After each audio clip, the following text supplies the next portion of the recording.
Just gonna open up my stream, make sure it's live. I haven't had an issue with it going live in like a very long time, but I always have to double check. I think we are live. At least Yeah, that's what it's saying. yeah, it says we're live. It said that while I was with yeah, we are live. But it said Sweet. that one time when I was with Chronic, and we talked for like 40 minutes before I realized we weren't live. And it was super embarrassing, so I always double check now. Oh my gosh, dude. I've done the same, but I didn't record the audio. I'm like, I'm sorry I wasted 2 hours of your time, guys. Oh You know, man. like that happened with Chains of War. I made like a whole video, special video for them after though. Yeah, it's so embarrassing because you know, luckily for me, it wasn't with like a big project. It was just Chronic, and he was super cool about it. But yeah, that would have been embarrassing. But yeah, man, I'm so glad that you're on the channel. I appreciate it. Dude, thank you guys for having me on. And Yeah, like of I was course. saying, like we haven't done anything before besides CNFT Live. That was a whole group of people. So I feel like this is long overdue. Oh, of course. Yeah. What's up, Brandon? How are you doing today? Oh, feeling good. Went back to work, you know, Nice. for the first time in like a week and a half. And man, I'm telling you, I was itching to get back. I don't know what it is, but I'm highly driven by work and stuff and, success and seeing my team succeed. And so it's kind of, it was nice to get out of the house because I've been taking care of my wife and, yeah, getting back to work, seeing all the old faces and talking to them and seeing them kind of light up when I walk in the door. It makes me feel good. So, yeah, I mean, that's pretty much it. No games or anything like that tonight. I'm free up until Thursday, and then I got games galore then. But yeah, so thanks for coming on, Block. Obviously, I think everybody here is pretty familiar with your content, or they should be, right? Like and subscribe. But like give us a little introduction about like maybe who you are and stuff like that. Well, thank you for having me on once again. It's also dope to hear that you love your job and love what you're doing, because I feel like not a lot of people out there do. So it's cool that you had fun going back. Yeah, my name is Jason, otherwise known as Block from the Blockishot. I'm a fellow YouTuber, such as these guys here, where I make different CNFT content for the most part. The channel is called The Block is Hot. But yeah, started getting into crypto like 2017, been a whole entire journey, got into NFTs with Top Shots, then started with Ethereum NFTs after that, got into Cardano NFTs a little bit later, and I'm just super passionate about the space. I think there's so much opportunity here. I really have done a lot of stuff in crypto, in DeFi, in different blockchains, and there hasn't been something that has piqued my interest as much as CNFTs. So yeah, now I'm kind of at the point where I transitioned that passion into actually having a YouTube channel where I was covering a lot of this information. And now I'm at the point where I'm actually in the process of launching my own NFT project. So pretty cool stuff. Yeah, that's awesome, man. So, what was the original idea? Like, what made you want to create an NFT project?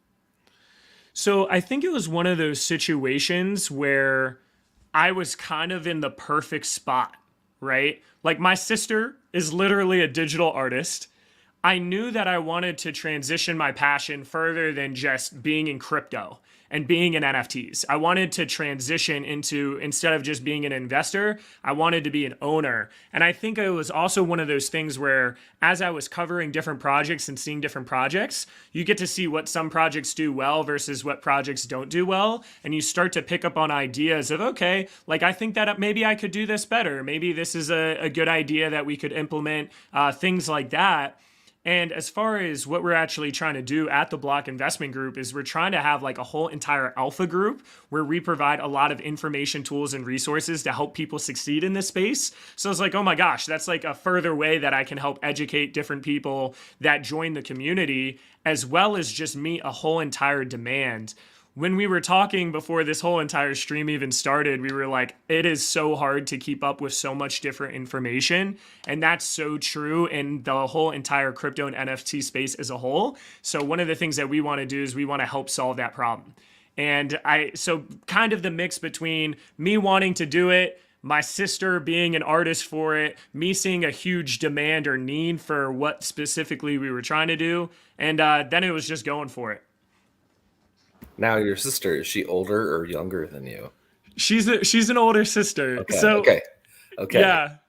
It's funny too, man, because she's always been into art. I remember when we were little kids, she would like doodle a bunch of stuff.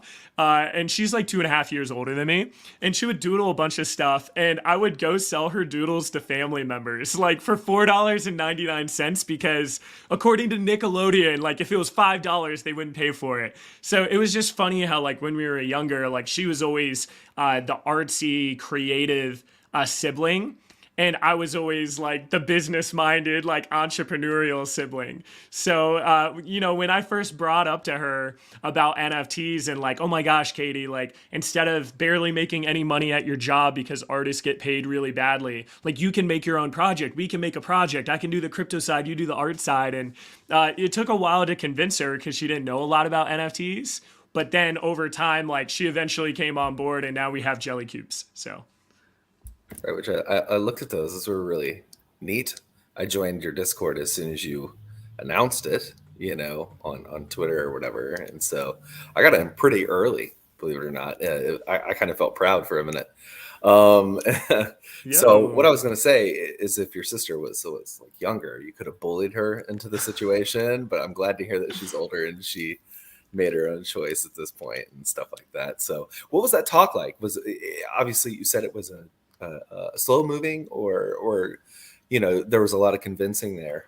Would you just kind of hit on it every single time, or did she know a little bit about cryptocurrency and like NFTs and other things like that beforehand, or no? So it was hard because originally, like even before I started the YouTube channel, when I started getting into Top Shots and when I first got into Ethereum, you were seeing really silly, stupid projects just sell out like $800,000, $700,000.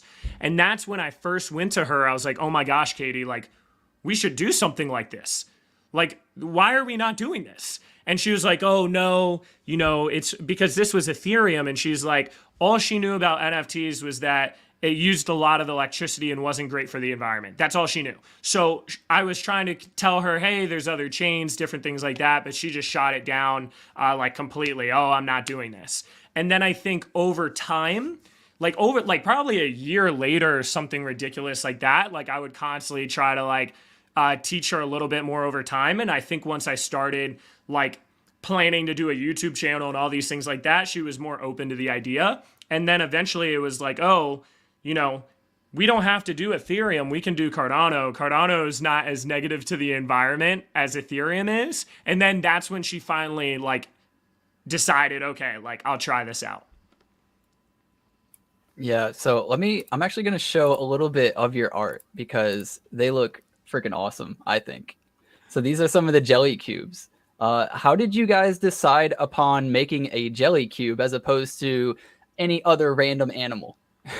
Yeah, dude. So like one of the things about me, bro, is like I like doing unique, weird stuff. I don't like doing the same thing a lot of people are doing. And I felt like so many projects were just copy and pasting things that were already out there. So when I was talking to my sister and trying to come up with an art concept, we really had like 3 different things that we were trying to focus on. Like one, we wanted to do something completely unique, something completely innovative that wasn't just a copy paste from Ethereum or Solana, for example. Like we didn't want to just do another animal project. We didn't want to just do something that worked well on one chain and bring it over. We wanted to do something completely unique. So that was kind of rule 1. The second thing is that I wanted to do something colorful, something fun, something with personalities, something that could really pop. That was just kind of like, I wanted it to be a fun project. I didn't want us to do something more of like the dark kind of thing. Like at the end of the day, I wanted to do something that felt like collectible and just fun. Kind of like if you think of something like Block Owls, how it's just like a fun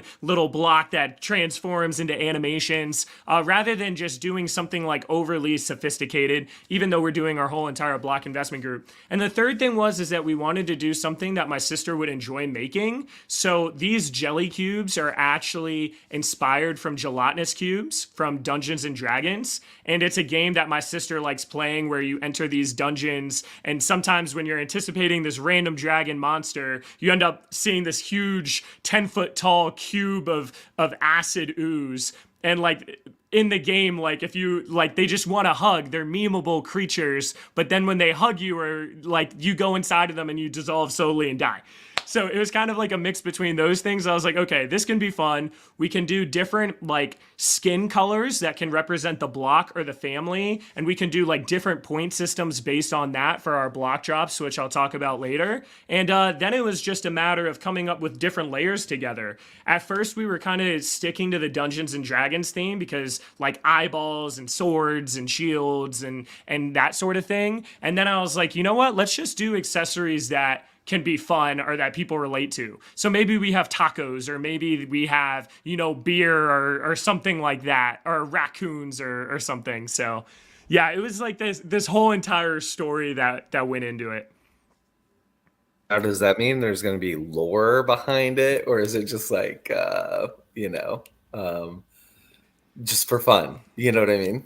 So there is a lore and story that goes behind it all. That we haven't talked too much about. We have a channel called Jellycubes Origin where I talk about the whole process of like making this with my sister. But what's really interesting about these jelly cubes is that each part of the jelly cube tells a story. So the whole concept of jelly cubes is that they love going on these different adventures and collecting things on their journey. So each layer though actually has a personality built into your jelly cube. So for example, in the metadata, this jelly cube that you're looking at right here with the wizard hat, that metadata isn't going to say, oh, he has a wizard hat. Instead, it's going to be, oh, that jelly cube is a wizard. And then on the left side where that sloth is, it actually represents the hobby or kind of like personality of your jelly cube. So for example, if you have a sloth, you're kind of like a couch potato jelly cube. And this is all outlined on our whole entire website. And then the actual face also tells a little bit too. So this one actually has like an ice cube jelly chain, and the name of this face is called Drippin'. So your jelly cube has like a lot of swag, like it's drippin'. And then as far as the items actually inside of it, those were the different items that they liked collecting on their journey. So in this case, it liked collecting ghosts, it liked collecting little cookies, and it liked collecting a wand and glasses, right? And then the actual skin of the jelly cube also represents the block or the family it's from. And every single block or family has its own story behind it as well as personalities. Will all of that play into a certain utility as well? Yes. So the first main utility here is that every block, which is like the skin, so this is like the rainbow skin, every single one has a different rarity level. And depending on how rare your jelly cube is, you're going to get a different amount of points when it comes to our passive income. So if you get one of the plain colored ones like orange or red or green or something like that, that's a common jelly cube and you get 1 point.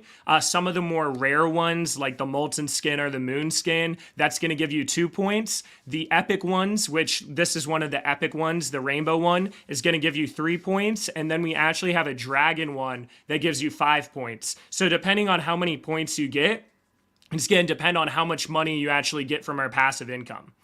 So you see that one is like our ape cube. It's like kind of like instead of doing like an ape project, we're like, oh, let's make a whole entire ape cube out of this. Kind of have like the whole monkey vibe to it. And like this one right here, like that hat means like this jelly cube is an adventurer. Those axes mean that he likes axe throwing as a hobby. And then you have his face means he's money minded because he has dollar signs. So this is a money minded jelly cube. And then this jelly cube like collecting tacos, sushi, and backpacks with Quest. So yeah. Now cool. there might be something in the future too, like who knows if we ever do this whole Jellycube war game, kind of like Pixel Wars, or, maybe we have like a story that like builds into it where there's going to be different incentives depending on, or, maybe there's some jelly war type deal. But right now our main focus is more so the actual group and the things that we're doing in our group rather than trying to overpromise with, different play to earn game stuff right now. So we could do that. We could do, a war with peanut butter spheres or something like that. You know what I'm saying? I'm not saying it's actual jelly. I totally understand that, but dude, I mean, there's options there. Peanut like butter spheres, So dude, yeah. Oh, go for it. Yeah, no, you should. That'd be hilarious. I don't know. It's your project, whatever. Um, Shout out to True OG. Hey, True OG. Gotta say hi to him every single time. So, yeah. So you came. It seems like there was a lot of thought put into this. It wasn't just like a one-off. Like, how many hobbies are there as far as like, with the jelly cubes can and connect with? Yeah. Yeah, so as far as like the actual layers, I knew we were going to do a small collection and we're actually not going to do jelly cubes again. So when we release stuff in the future, we're not going to make more jelly cubes. Maybe we'll do like some collectible stuff or something like that. But for the most part, like we're going to have 2,500 jelly cubes total. This first drop is only going to have 1,250 because we're splitting the mint into two. And so because of that, we didn't make a ton of layers. So we have like a little over like 150. I think it's like somewhere around 160. As far as like the different hobbies and stuff, most of the different layers and accessories have around 20. So, around 20 of each thing. There's like a decent amount of faces. I think there's like 25 or 26 faces. You've got around 20 different top right. So we call this top right where the chef hats is. And that basically dictates your profession. Top left where the nunchucks are the hobbies. And then the face is obviously in the middle. That's like the personality. And then there are three different inside items. Where that bone is your secondary item. Where the goat is your main item. And then where the mushrooms are kind of filler items. So those are how the different layers work. Every jelly cube will have all of these different layers, and there's about 20 of each of the layers. Yeah, so I was curious with these, will there be different alpha groups within the Discord that you'll unlock with different jelly cubes, or does the jelly cube unlock every single channel? Yes, so right now, the jelly cube unlocks everything. So your jelly cube is going to be your ticket into our investment group, into our alpha group, because BIG Block Investment Group is actually the main product here. It's actually the umbrella company per se. Your jelly cube is simply your entrance or your key into this group. So instead of having a Patreon or something like that where you're spending money monthly in order to access these different tools, you just have to have your NFT. So what's really cool about this is that let's say you buy this NFT one time for $100 and you hold that NFT for 6 months. You don't have to pay any additional during that whole 6-month time as we're giving you additional information and tools. And what's awesome about that is if we can make the Block Investment Group more valuable, or if we can continue to provide more information into our alpha group, now all of a sudden, if you want to sell this in 6 months, because your Jelly Cube is your membership, most likely the Jelly Cube will be worth more. So it's like the cool part is the ownership aspect. The only thing that we're doing as far as unlocking channels is that we're probably going to have some sort of inner circle channel. If you own one of the dragon jelly cubes, which is like the most rare one, it's only like a 2% chance of you getting it. And we might also have information channels that are time-based. So, hey, you unlock this additional channel of information after being here for 1 month. Okay, after 2 months, maybe you unlock additional channel, because there's information that I want to be able to give to people that'll help them with scaling up or help them in the space. But we don't necessarily just want to give that information right away, because someone can buy a jelly cube, get that information, share that information, and then just sell the jelly cube. So there will be some things that are more time-based. Okay. And we have J-Hub over here. What's up, J-Hub? He wants to know, are there any added benefits to holding more than one? Yes. So one of the things that we're going to be doing is we're doing this whole block drop system where it's kind of like this passive income type deal, where we're taking money that comes into the group, that comes into the sale. We're going to invest that money, not like a DAO or community wallet, but instead more like a mutual fund where we're going to have like 10 to 12 people that really know their stuff about Cardano, about Ethereum, about all these different blockchains, and we're going to invest that money. And 50% of the profits that we make on a monthly basis, and sometimes we're going to lose money, sometimes we're going to make money, sometimes we'll make a lot of money, but 50% of those profits are going to be distributed to on a point-based system. Now, the thing is we don't want to be like Nifty or, sometimes even Mutants where it's spread so thin that you're only getting a couple ADA. So we're actually having a point minimum in order to qualify for these block drops. And that point minimum at the beginning is going to be 6 points. So this Jellycube right here, this ape Jellycube, is actually an epic Jellycube, which means it has 3 points. So you would need 2 of these in order to have at least 6 points. Now, what's really cool about it is the amount of money that we pay out is based on points. So let's say that you have 6 points. Maybe we give you $10 a point. You would get $60 here. But let's just say you bought one more classic common Jellycube that's worth 1 point. Now instead of 60, you get 70. So it's built that every single Jellycube you have, as well as the more rare your Jellycubes, the more passive that you're going to get from this. Okay. And I know you said like when you own these, you don't have to pay whatever most people would do, like a monthly subscription. You just own the Jellycube and that is the access. Would there be any way to become a part of your investment group without owning this Jellycube? For example, could I send you 50 ADA for the monthly fee or 100 ADA for the monthly fee to be a part of your group? No, actually, no. So you're going to need one of our NFTs, and we're going to have like more membership drops in the future. But the goal is to make the membership exclusive, to make it limited, because we don't want to have this information with too many people, because then it devalues the information. Like if we say, hey, this is a really good flip to go for, or this is a really good project, but you're in a group with 7,000 people and everyone goes for it to flip it, then it's not going to be profitable, right? So the key is to keep this limited, to keep it exclusive. And the reason that we're breaking this up into 2 drops here is that we're going to sell these 1,250 NFTs. Most likely, you're going to need about 3.5 Jellycubes on average to actually be able to get into these block drops. So I'm anticipating that the actual wallet to holder distribution ratio is going to be about 400 to 500 actual holders in this project. But what's crazy about this is that we're having 1,250 NFTs, but it's going to be a full whitelist drop.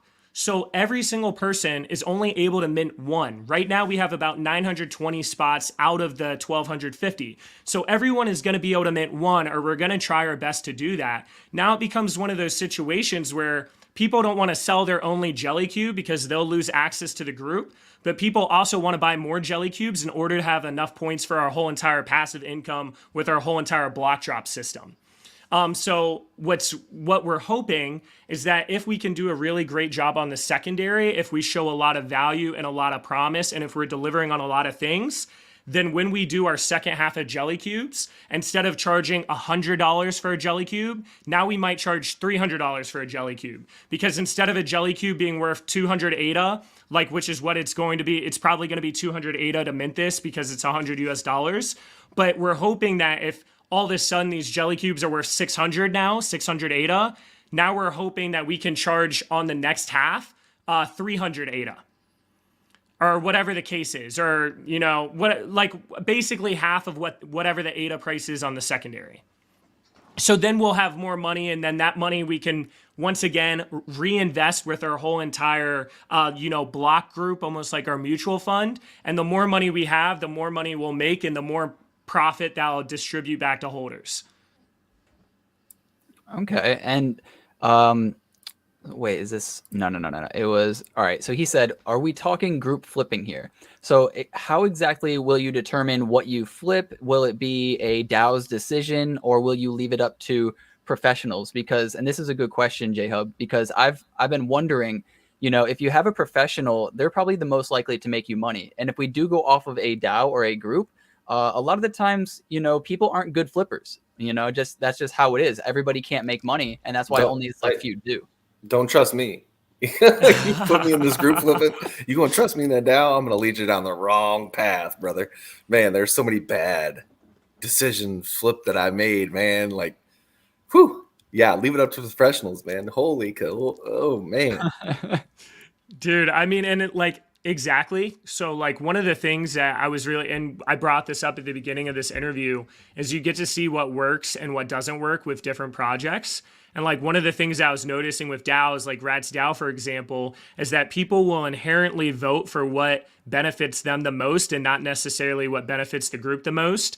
It takes a long time for decisions to happen. And a lot of times the profits don't actually go back to holders. So we want this to be more of like a mutual fund concept where we have a group of experts that are sort of like fund managers that are managing these different decisions rather than everyone simply having a vote and just voting for what they want, or basically buying up a bunch of NFTs that we're voting on and hoping they can get the pump after, because then the DAO doesn't get a good buy. So what we're hoping here, and we got to formulate the right team, but we're going to be allocating our money into different areas. So for example, maybe 30% of our money is going to go into DeFi. Maybe we're yield farming on different protocols. Maybe we have some money in cash or, stable coins where, we can start dollar cost averaging into different cryptos. Some of our money is going to be long-term plays into different cryptos, and some of our money is going to go to flipping, going into swing trading. It doesn't take a lot of drops to make a decent amount of money. And I think the big thing is like cornucopias. Like when they dropped all their land, if you were able to get a copious plot, for 1700 ADA, the floor is 5000 ADA. So imagine if we had a group of managers that were really good at minting, that were really fast, that had the tools to mint. Like imagine if we had gotten 5 of those, 10 of those. Like now all of a sudden the actual money ends up being pretty significant. So it's definitely like, we're gonna, like, because it's gonna be a limited group, like everyone's gonna be able to contribute and everyone's gonna be able to help out.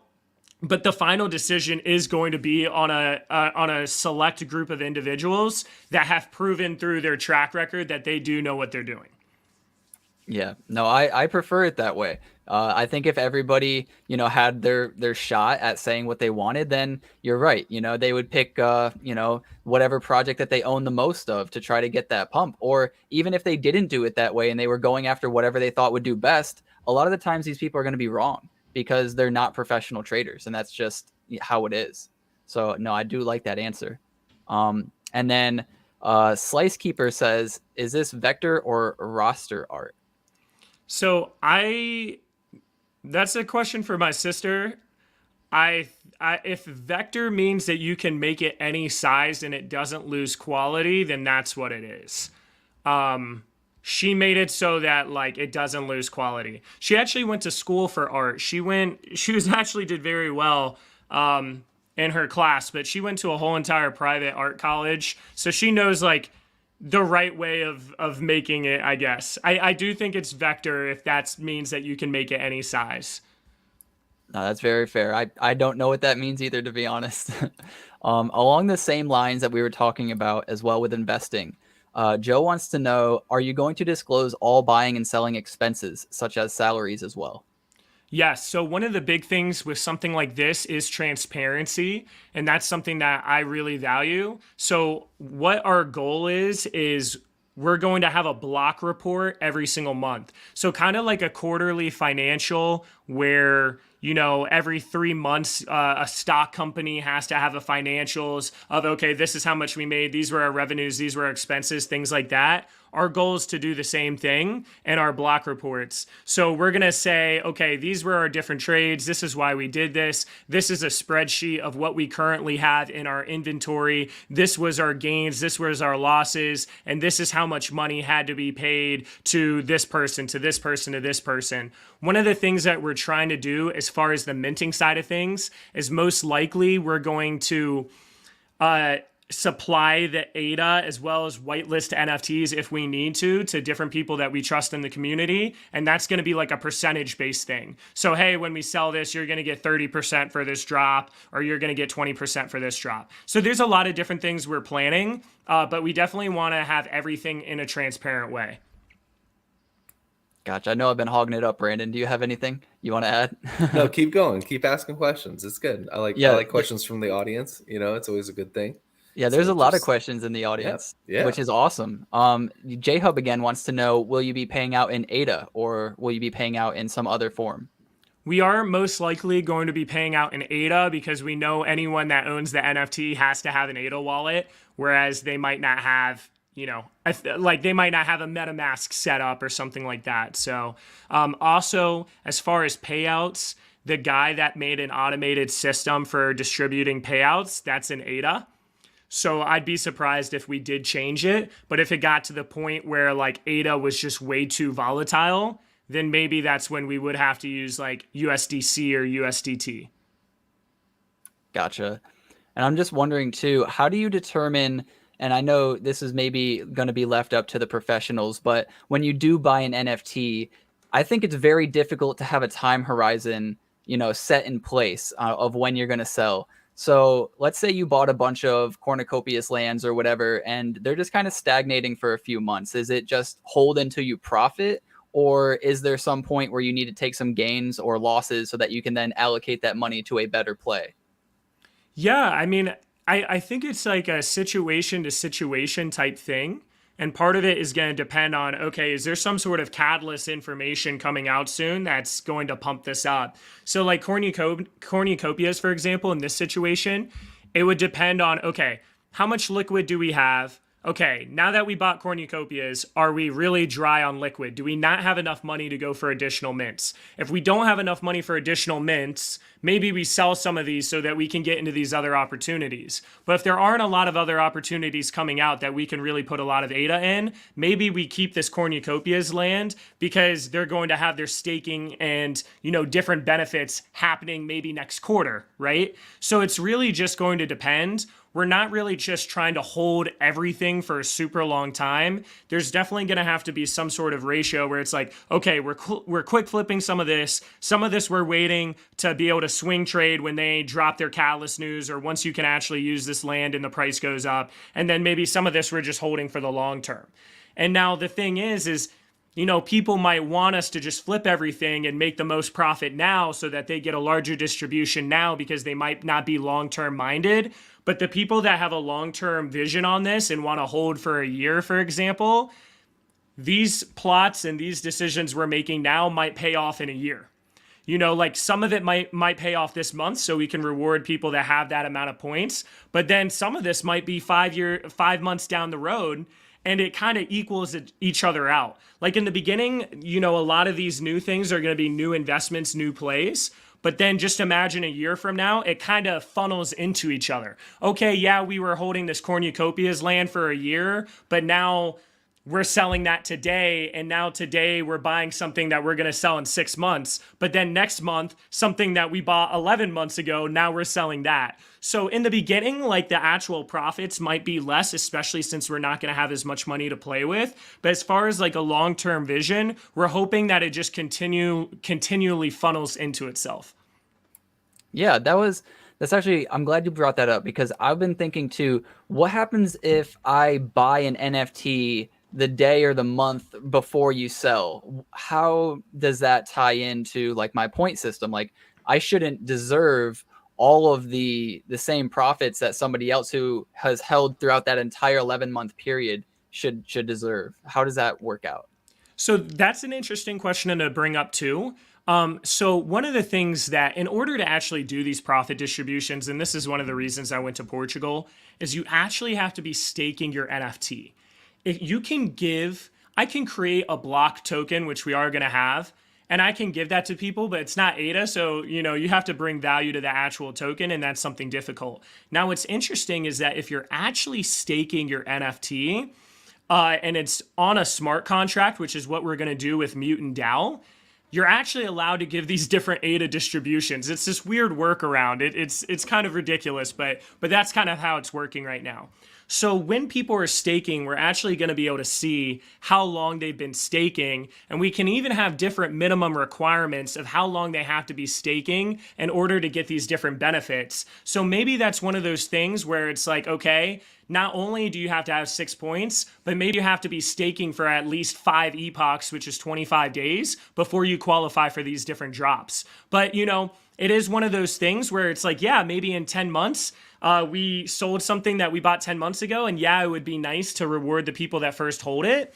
But at the same time, if you waited to buy it 10 months later, maybe you're spending way more on that actual Jellycube. Like if we start really giving, and like the whole block drops thing is not even the main focus. The main focus is the alpha group. But if we start getting to the point where we're making a decent amount of money and we're distributing a decent amount of money, these Jellycubes are going to go up as a result of that. So even if they might not capitalize as much on that one block drop, they should at that point have capitalized on the actual appreciation of their Jellycube. I got you. So somebody who's been holding for 5 months or whatever may get the same amount, but they paid $100 for their Jellycube as opposed to somebody who just paid 1,000 roughly, maybe, who knows, whatever, for their Jellycube. Yeah, I mean, and that's like hopefully how it's going to work out here. That's at least what's planned. Because like what's crazy is in order to access this, you need the Jellycubes. So maybe by then, it's almost impossible for someone to get 6 points anyways, because there's going to be a point requirement. Maybe for them to get 6 points and they have to buy, let's say, 3.5 Jellycubes on average, maybe that might cost them $3,000 in the future to be able to get that, because maybe people don't want to sell their Jellycubes, right? So it's an interesting thing. We're hoping that because the NFT is your access to those block drops and the NFT is access into the actual group, that you're just going to experience that appreciation regardless. But yeah, I mean, it would be nice to reward people more that bought in earlier as far as the block drops. But besides maybe having like that minimum staking requirement, I don't know how we could do it without building some super crazy tech for that. Got you. And then we have... where was it? We have, how will the group decide short versus long-term plays? What if there are different opinions? So for this, we touched on it briefly about like sometimes like there are better times to buy or sell different NFTs based on news and things like that. But if there are different opinions, I mean, I feel like generally you can try to find compromises on stuff, or maybe you do a mix, maybe you sell some, maybe you keep some. I don't know, man. I also think though it's like one of those things where there's always going to be more opportunities, even if you get a play wrong. Like there are going to be plays that we don't do at the most optimal level. There are going to be plays that we just do wrong or that we're wrong on. Maybe we minted something that we thought would do well. Maybe we sold too early. Maybe we sold too late. We're hoping that that will average out and balance to at least a higher level than just one person doing this by themselves. So, some of the plays, yeah, we might have, miscalculated. Maybe we should have held those Clay Nation pitches, for example, or something like that. But then there's always going to be another play that we can get into. So I think that like ultimately we'll try our best to come to an agreement on things. And, we hope that the average will work itself out. Gotcha. And then Sterling wants to know, what do you guys think about projects owning project owners buying their own NFTs? Should they do it? And how many are you planning to get personally? What do you guys think about this? Well, what do I think? Yeah, what do you guys think? What do you got, Brandon? I mean, dude, I own some of mine. I love them. You know what I mean? And it's not to like cheat out of the community, because what I didn't mint on mint day. Like on mint day, I was like, I swear on everything, I am not going to mint any. This is 100% for the community, but I swear to God, I'm going to sweep the floor because I love these things, and I still do to this day. I still look at them. I still have, my sweatshirts and everything like that, and I love my own project, just for the plain and simple art and the nostalgic feeling of it. If you were to get some of your Jellycubes, it wouldn't bother me. That's no more different than you saying you believe in your product. You know what I'm saying? Like you're invested in it. So it's like, well, okay. It doesn't bother me. Like as long as you're not sitting there like gouging 40 of them. So the problem is that, there are some owners that would hold back some for the team, community, whatever it was, and they would get a rare one or whatever, and that would, automatically let them sell it higher, right? So I think if you were to just hold any, that's fine. Like it doesn't bother me, as long as you're not being like some sort of degenerate scumbag about it and owning like 80 of them, or oh, the mint went down, shucks. Let me shove a couple of these in my wallet. okay, now we can release them to the public. You know what I'm saying? That's not good. But yeah, if you're there, then that just signals to me like, oh, you're into your own project, you know? Like what's wrong with that, you know? Yeah, I think it's absolutely fine. And like you said, there's always a balance to everything. You know, like everything, even like medicine, you do a little bit of medicine, helps you get better, good. People get addicted to medicine, bad.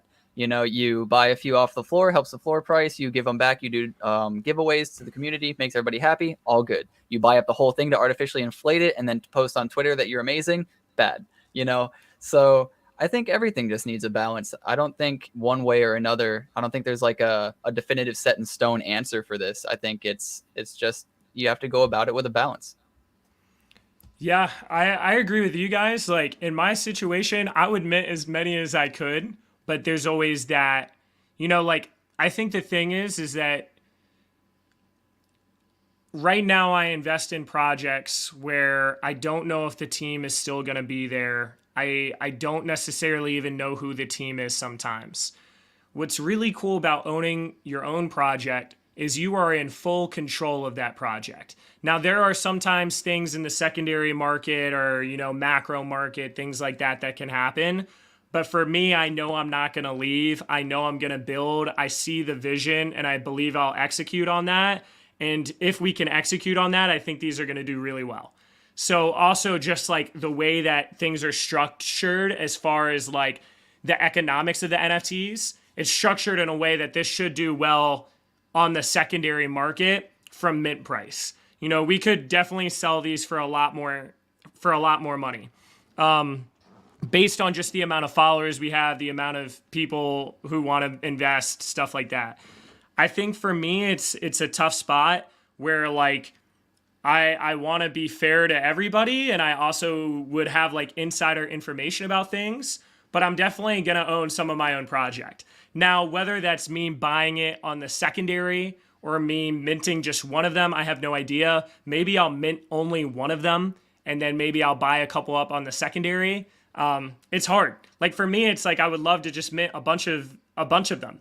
But I know like that might not be a great thing.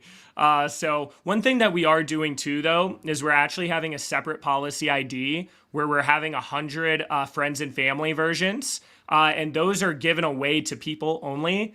So for example, I'll give one to both of you guys, and they actually have 4 points, which is a lot of points if you only need 6. And there's going to be different benefits with them. So one of the things that we're going to do is we're going to give them to a bunch of different project owners as well as influencers or people that have just been in the community and helping and engaging for a long time. People that have been supportive of the channel. I'm sure you guys have some, people that have been watching for a long time that you would love to give back to. So that's where we're doing the friends and family thing. But I don't know. I think that like I'm probably going to allow myself to only mint one of them. And, maybe try to scoop some up on the secondary. I just like, I want this to be fair, but, I also want to own my own project. So I think maybe just owning one is probably fair. Yeah. So I'm thinking too, I know you like your project and you believe that it's going to go up. So maybe even you would like to make money on your own project, or maybe you just want them for the actual utility, whatever it may be. It's kind of like if you get a really good one, though, by chance, by luck, everybody's going to be like, BS, you know what I mean? Or whatever they're going to say. And, but if you got like a bad one, everybody would be like, oh, that's all fine. It's all good. I feel like it's so hard to please everybody in that aspect too. So yeah, I don't know about, just circumstances, I guess. But yeah, and the other thing being, I think somebody said it too. If you have a really popular project, nobody's going to want you to mint any. They're going to want to get as many opportunities that they can to mint that project. But then how do you classify what a really hype mint is and what a really hype mint is not? And, do you deserve your own project? It's like, it's a weird, random, or not random, but unique aspect, I think, to find that balance. And I think for me too, I already feel bad in the sense that there are people that really want to build this project, that really want to be part of the community, that really that see the vision and want to support in it and want to invest in it. And it kills me that they're only going to be able to get one here, and that most likely they're going to have to spend a decent amount of money on the secondary because there's going to be people that simply buy this project because they want to flip it and they don't actually believe in the project. And that's why we were trying to do a whitelist only, like where we can kind of hand select people that we think actually want to build the project. But I already feel bad in the sense that there are people that are going to be potentially spending 600 ADA or 800 ADA on one of these NFTs, you know, so I already feel bad about that. So then I'm like, oh man, I can't mint more than one. I think I can only mint one here. Maybe I'll try to scoop some up on the secondary because I do like them. Like this is my baby at the end of the day. Like so much time, blood, sweat, tears, passion just went into this. And you know, like it means a lot to me. It's like when someone sees these jelly cubes, it's these silly cubes that have these silly emotions and silly items. But for me, like there was a lot of heart that went into this, you know. I didn't just pay someone on Fiverr either to make some art project. Like I made this with my sister, you know, and like there's a lot of memories that go into this. So I don't know, man. Like it's something that I definitely think about. I think minting one though is probably pretty fair. Yeah, I mean, I think you could mint even more than that, but there'll always be somebody who's not happy with whatever decision. But I think, yeah, I mean, like you said, this means something to you. This is, you know, you'll be able to look back at this at the end of your life or whatever and like smile and be like, remember when we made this together? You know, and you'll be able to show like your kids or her kids, and it's just a really cool thing. So, you know, it's not even just about investing. I think some people may not get that. Like, you actually love this project.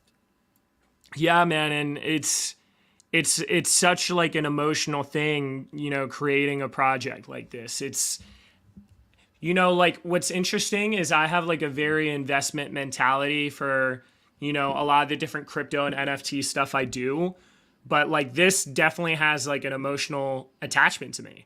Like it's just because for me, this is super uncomfortable what I'm doing here. Like launching my own project, this is super, super uncomfortable for me. Like I'll go on here and I'll be confident and because I am confident about the product, but like I have so much anxiety right now, dude, where like I'll wake up in the morning, I won't even want to get out of bed because I just have so much anxiety about launching this project. And it was one of those things too, like even starting a YouTube channel, I was talking about starting a channel forever and it took me just going for it and doing it and taking this uncomfortable step and making it happen. And it's been a whole entire journey of learning lessons. And, you know, some of the stuff that we were talking about, man, you know, before we even started this of like, dealing with some of these things that just come with being a content creator. So it was like a super uncomfortable step for me to do YouTube and an even bigger one to launch my own project. You know, I have those fears. What if this doesn't work out? What if I'm not good enough for this? Like, what if I'm biting off more than I can chew? Like, I'm putting my name on the line. I'm putting my reputation on the line. Like, I'm putting a lot on the line here. And it's like, in order to get to that point, it really takes you believing into the project or caring about that project at such a high level. And that's why you see so many projects, they don't dox themselves or they wait until their project is successful and then they dox themselves because there is a huge, huge pressure to make something happen, to make it successful. And I don't think a lot of people really realize all of the stuff that goes into it. You know, just the amount of planning, the amount of money, the amount of time, the amount of resources, the ideas of trying to figure things out. It's really a lot. And this project means more to me than it'll mean to anyone ever. And there's no way it'll ever mean more to someone else than it means to me. And that's just a fact. No, I definitely feel that. That definitely, you know, rings true to me too, you know, with creating projects and stuff like that. Like it's people have no idea like how much you actually sink into it. And there's a lot of crap on the line for you, right? Because, okay, you have a YouTube channel, you have your reputation, right? Imagine if it doesn't take off, right? Then it's just gonna be like, oh, here comes a YouTuber trying to do CNFTs, stick to YouTube. You know what I mean? And because the track record on YouTube to NFTs has been kind of rough, I would say. Like it started with Coco Locos, which was kind of crazy. Did you ever get into Coco Locos? I didn't. I know a little bit about it though. you wanted to mint it. I know you did. Oh man, that was rough. That was really rough because I was like an idiot that night, and I was like struggling so hard to get on. I was like, I gotta mint these things. What Hmm. the hell's going on? And then what is it? There's Stick Fricks that came out. Yeah, from Jack. Yeah. Man, They I'm had trying. another one too. What was it? Oh, Ape Crypto had his Nerds Hey, and crypto Virgins. nerds and virgins. Yeah.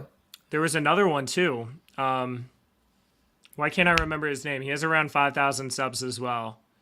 Dean K is gonna do Ducks Dean. pretty soon. Oh, did he launch his already or Not no? yet. I don't think Oh, so. They're okay. gonna be Okay. free as well. Yeah, they're ducks, like or whatever. Degen ducks or Yeah. whatever they are. I mean, I did an NFT, but I made it really, really small, and I just made the utility whitelists because, I really, like you said, like I was feeling imposter syndrome pretty strong. I was super against the idea of even making an NFT, and I'm really good friends with the BlindGirl or Boyana. I don't know how you guys, if any of you know her, but she and I, we met during our kind of like start into this CNFT journey, and she really pushed to have me have an NFT. And I was like, yeah, but like, how do I add value? And she was like, well, people like whitelist spots and nobody likes to grind. And I was like, that's actually a really good point. And she was like, yeah, I want to draw something for you anyways. Like, let me put something together. And, so like, I gave her all the royalties forever just because I was still kind of feeling imposter syndrome. Like, even though I do pretty much all of the work finding whitelist spots and doing the raffles and stuff like that, I still feel like without her, I wouldn't have it at all. So that project really means a lot to me still too. So I understand the sentiment that you feel. It's not necessarily the same like brother sister relationship. I'll never have that, but it's still like a really strong bond that I found, with somebody that, and it's so crazy too. Like she's across the world. Like, I don't know. These bonds that we have with people that we meet in the space is sometimes more real than people you see every day. No, it's crazy, and you guys are exactly right too about like the effort to make a YouTube channel is a lot, man. It's no joke. Like it's a lot of work, and I'm sure Atlanick, you don't make a lot of money. There's a false conception of that of, oh, you're gonna make a ton of money. Like if you broke down like my hours to my hourly, it's under $2 for sure, an hour. So Now, don't kid everybody. You got a Lambo behind that green screen. Get no, out of dude, I know. here. I mean, I Get know. out I of mean, here. I'm still early on my journey, man, and it's one of those things where, like, for me, YouTube wasn't even about the money either. It was more so teaching people because, and it was funny. I was actually teaching like a 70-year-old man crypto today. It was hilarious. But for me, I think that crypto and NFTs are going to be so big, and there's so much misinformation out there, and there's a lot of people that want to learn about it and don't know where to start. And for me, I was like, you know what, man, like I know a decent amount about this, and I'm decent at communicating. Like I want to be able to take that step and teach other people about it, because it is something I'm passionate about. And when it comes to the channel, I mean, it was just so much work, so much heart and energy once again on doing this uncomfortable thing. And I've been able to meet a lot of amazing people in the community and really do some cool shit throughout the process. I've really grown, and, there are people in this chat right now like Sammy and Vendetta and Emmy and, Grim. I mean, there are so many, like, Olcrum is in there. He's an OG. Like, there are people there are people in here right now that have been supporting for a really long time. And it's just cool because I hope with this project that I can once again give back to a lot of people that have been supporting. And I really believe that this group that we're trying to do, this whole entire alpha group, I don't think a lot of people have really done it the way that we're planning on doing it here. And I do believe it's going to help a lot of people. And it's going to help educate a lot of people and keep people away from rug pulls and give them more opportunities. And I think for me right now, like this project, like what a cool way to be able to help other people that have been supportive, while also, like, for myself being able to grow a bunch throughout the process. And I think ultimately, inspire and motivate people to take that next uncomfortable step like I did. And I think like more than anything, because I feel like we all go through life and we're trying to figure out our passion, we're trying to figure out our purpose. I think that's common for everyone, of just trying to figure out what you want to do, what you want to be. Oh, YVNG, I got you, bro. I see you in here. But I think it's one of those things where it's like, I think what I've ultimately come to, at least so far, maybe it'll change in the future. Like, I want to be a positive inspiration. I want to be someone that like people can look at and they're like, that dude is like trying to do the right things. Like, I want to try to chase my dreams. I want to try to break these barriers. I want to try to take these uncomfortable steps. I want to try to be the best version of myself. And I think there are so many influencers out there that are doing things for the completely wrong reasons. Oh, I want to make a bunch of money, so this is why I'm doing this. Oh, you guys need these cars, you need these houses, you need these boats to be successful, right? Like there's this false narrative that's going around, and people spend so much time chasing those things that they forget what's really important and they lose track of what actually matters. And I don't know if you guys know this, but I'm a minimalist. I wear black and white tees every day. I'm very bare bones. Like, what's nice about this is moving to Portugal is going to be easy because I don't have a lot of stuff. And I just feel like we're just implanted from society to believe that certain things are valuable. And it's like, dude, it doesn't matter. Oh, I was losing my hair really young. Oh, well, society says, go get a fucking hair transplant. Go do this, go do that. You know, and it's like, for me, it's like, no, man, like, I'm going to go my own path. And I just hope that through this project that I can just be like, a positive influence on other people. You know, all right, like, I'm chasing my dream. I'm doing something challenging because he did it, you know? I mean, you go on. So everybody shave your head, essentially, exactly. At this point, right? No. You look handsome with the shaved head. Was that a risk? Thank God, dude. Thank God. Was it a risk, or was it something that was just like, man, I'm going for it and we'll see what's going on? You know, how much are we talking was off the top before you decided to get it out of there? So my hair was like decent in the front still. It was more so like I was starting to lose it in the back a little bit. You know, kind of what was happening to me, I started losing my hair at like 19, dude. Like, it was just like, I was like, what the hell? Like, I always made fun. I used to have crazy thick, nice hair. And like, my grandpa was bald, and he's one of the guys with the hair transplant, and he like combs it back. He sprays it down. I'm like, you know, so for the longest time, it was something that really weighed me down. It was something that really killed my confidence. I was insecure about it. I was trying a lot of things to stop it. I was seriously thinking about a hair transplant, using minoxidil and laser hair helmets. Like, you go through this whole thing when you start losing your hair. Like, what the hell? Especially when you're young, because it's like you're experiencing something very few people experience. And you're like, why is this happening to me? Like, no one else is losing their hair. Like, what the heck, dude? And I was dealing with it for a while, for years, and then what happened, and I had like, so the turning point was when I actually had done shrooms, and like, I know like, you know, don't do drugs, guys, but the turning point for me when I like finally accepted myself and loved myself for who I was when I did shrooms for the first time, and then 1 month after that, I shaved my head, and I haven't looked back. Because like, it was just something that was like confining me. I was like, this isn't going to confine me anymore. I have way more important things to worry about. I have way more things that I want to do. I'm shaving my head and I'm moving on. Yeah, so man, there's everything I want to touch on now. First off, I've been kind of being in a little bit of a slump as far as like viewership and also like flipping. So I've been kind of like in my feels a little bit, not gonna lie. And, you know, I like to watch your content, and you inspire me to continue to go on and better myself. And I watch a lot of what you do, and I try to mirror some of it, to be honest. So no, like you already are inspiring people, whether you know it or not. And, you know, also, yeah, I was in a really heavy depression right before I started this whole YouTube journey, and I took shrooms to get out of it.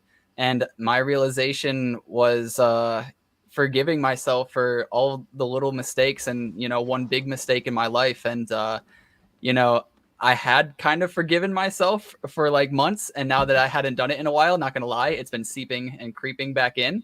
But yeah, like, shrooms are a very powerful healing mechanism. And, you know, I'm not going to condone it for anybody necessarily, but, you know, I relate to your story heavily. And to go off of that, man, like, also, like, dude, you know I'm always here too, and I'll be honest with you. Even for me, it's hard to make YouTube videos right now. Like when things aren't going good in the market, and you're seeing views go down, and you're trying to launch your own project, and you're trying to do all these things, it is very difficult. Like like yesterday, I only gained 2 subscribers, which is absolutely insane. That's the lowest amount that I've ever gained for a long time. And I know I'm probably losing some subscribers too because the market's going down. They don't want to pay attention to this space as much. So it's even hard for me to be motivated to make content, and I kind of get bogged down with that too. It's like, oh my gosh, I finally am ready to announce this project and do this project, and then the market's taking a crap. There aren't as many flipping opportunities. I've spent so much time on a CNFT channel, and now not as many people are watching or care about it. You know, it's tough, and I think it's like, it's about having that long-term vision on it. Like, these swings are going to happen, and I'll tell you what, there are highs and lows in this market. There are going to be highs and lows in our channels. And when this market comes around and is bigger in the future, you know, things are going to be really great again. And, you know, you're going to be that person that was building in the bear market, or it was building when people weren't paying attention. And that's going to give you one step ahead of everyone that decides to try to take advantage of the opportunity and capitalize on it when it's come back. Like, you're going to have that reputation. And the whole thing with shrooms too is like, I'm actually... one of the things that I want to do is I want to be an advocate for legalization, because like this is a whole other topic, obviously, but the experiences that I've had like literally got me out of some shit. I mean, like just another thing, like not only did I shave my head, but I actually got robbed at gunpoint. So get this, I was selling a bunch of stuff, flipping a bunch of stuff. I was selling PlayStation 5s. I had 2 PlayStation 5s. I was meeting at a QT, which is like a gas station that has security cameras everywhere. And like the dude pulls a gun out on me and steals these PlayStations. My birthday's on November 19th. This happened November 18th. And then we did shrooms on the 20th. And I just remember like I had so much hate for this guy, because it's like, I cannot believe he just robbed me out of all this money. Like, I could have lost my life over this. He did it in broad daylight with cameras and people everywhere. And my birthday was literally the next day. And it was just the craziest thing ever, man. Like, and I, like what's crazy about shrooms too, like, I forgave that person completely just 2 days later. Like, I don't know, like shrooms are like a miracle thing, and like it just made such a big impact on my life. And I know this is not the topic of this video, but like it's crazy to me that like it's not legal or accessible in the United States. Well, okay, so not to get too political or whatever. Okay, first of all, when people come on here, there's a range of topics. Anybody who's watched since day one knows that there is just a range of topics that we're going to discuss here. It's not always NFTs. It's not always like making money. Sometimes it's about real shit, you know?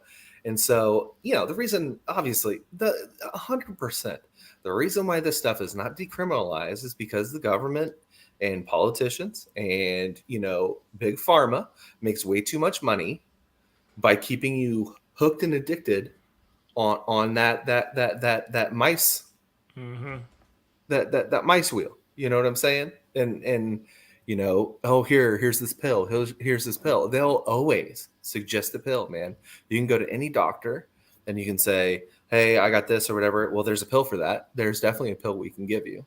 You know what I'm saying? And I'm not saying they're all bad, but I feel like there are some other alternative medicines that work. Like, I think the fact that weed is not decriminalized and legal throughout the entire United States is weird to me. You know, and I'm somewhat conservative. You know what I'm saying? And even I know, like, it has benefits. It's better than drinking, I would say. On the whole, it's way better than people consuming alcohol. And so, yeah, I don't know. Hope the FBI is not listening. They probably are. Yeah, they have like a insane budget. They're listening to everything. But yeah, you know what I mean? Like, I'm right there with you. Like, I don't get it. But yeah, all we can do is vote. All we can do is listen to politicians and what they have to say, and then try to vote in the right way. That's the only thing we can do. Yeah. With the shroom trip too, FDE, he says you have to be ready to accept the trip. And I want to say that that's 100% true in my opinion. I have seen some people trip and just squirm around and clench their fists and just like be angry the entire time. And I really think it's an ego thing. And for ego, and I know maybe this doesn't need to be about shrooms, but I love the topic so much. But like, ego doesn't mean what a lot of people think it means. It doesn't mean like I'm egocentric or you're full of your own ego. Ego is sometimes this thing in the back of your mind making a lot of your decisions. And your ego it has an agenda. And I think some people's ego is very scared to let go and be willing to change. And if you're not ready for the trip, that's the experience a lot of people have. So if you do want to make a change, if you're willing or ready, just so ready, you feel it, then I'd say maybe then you're ready for shrooms. But if you're just like going to take it, and like not really think too hard about it, you may not have the greatest time, but you will learn something. You almost always learn something. Yeah, I think too it's, yeah, there's a million things I could say about this dude.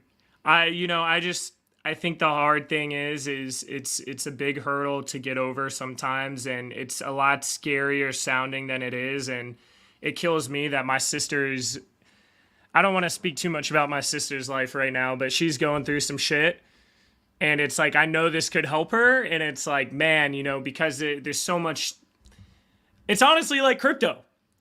Like there's in NFTs, like there's so many misconceptions and BS that goes around it that people like don't even know what it's really about. But yeah, man, it's Portugal is decriminalized. I saw like someone up there like Portugal decriminalized all drugs in 2001. When they did that, every country was like, they are absolutely crazy. They're going to have so many issues, and their crime rate went down. Their drug use went down. I mean, it was absolutely ridiculous, the impacts they had. Now, it's not legalized where you can go buy it in a store or something, but there's a lot we could talk about there.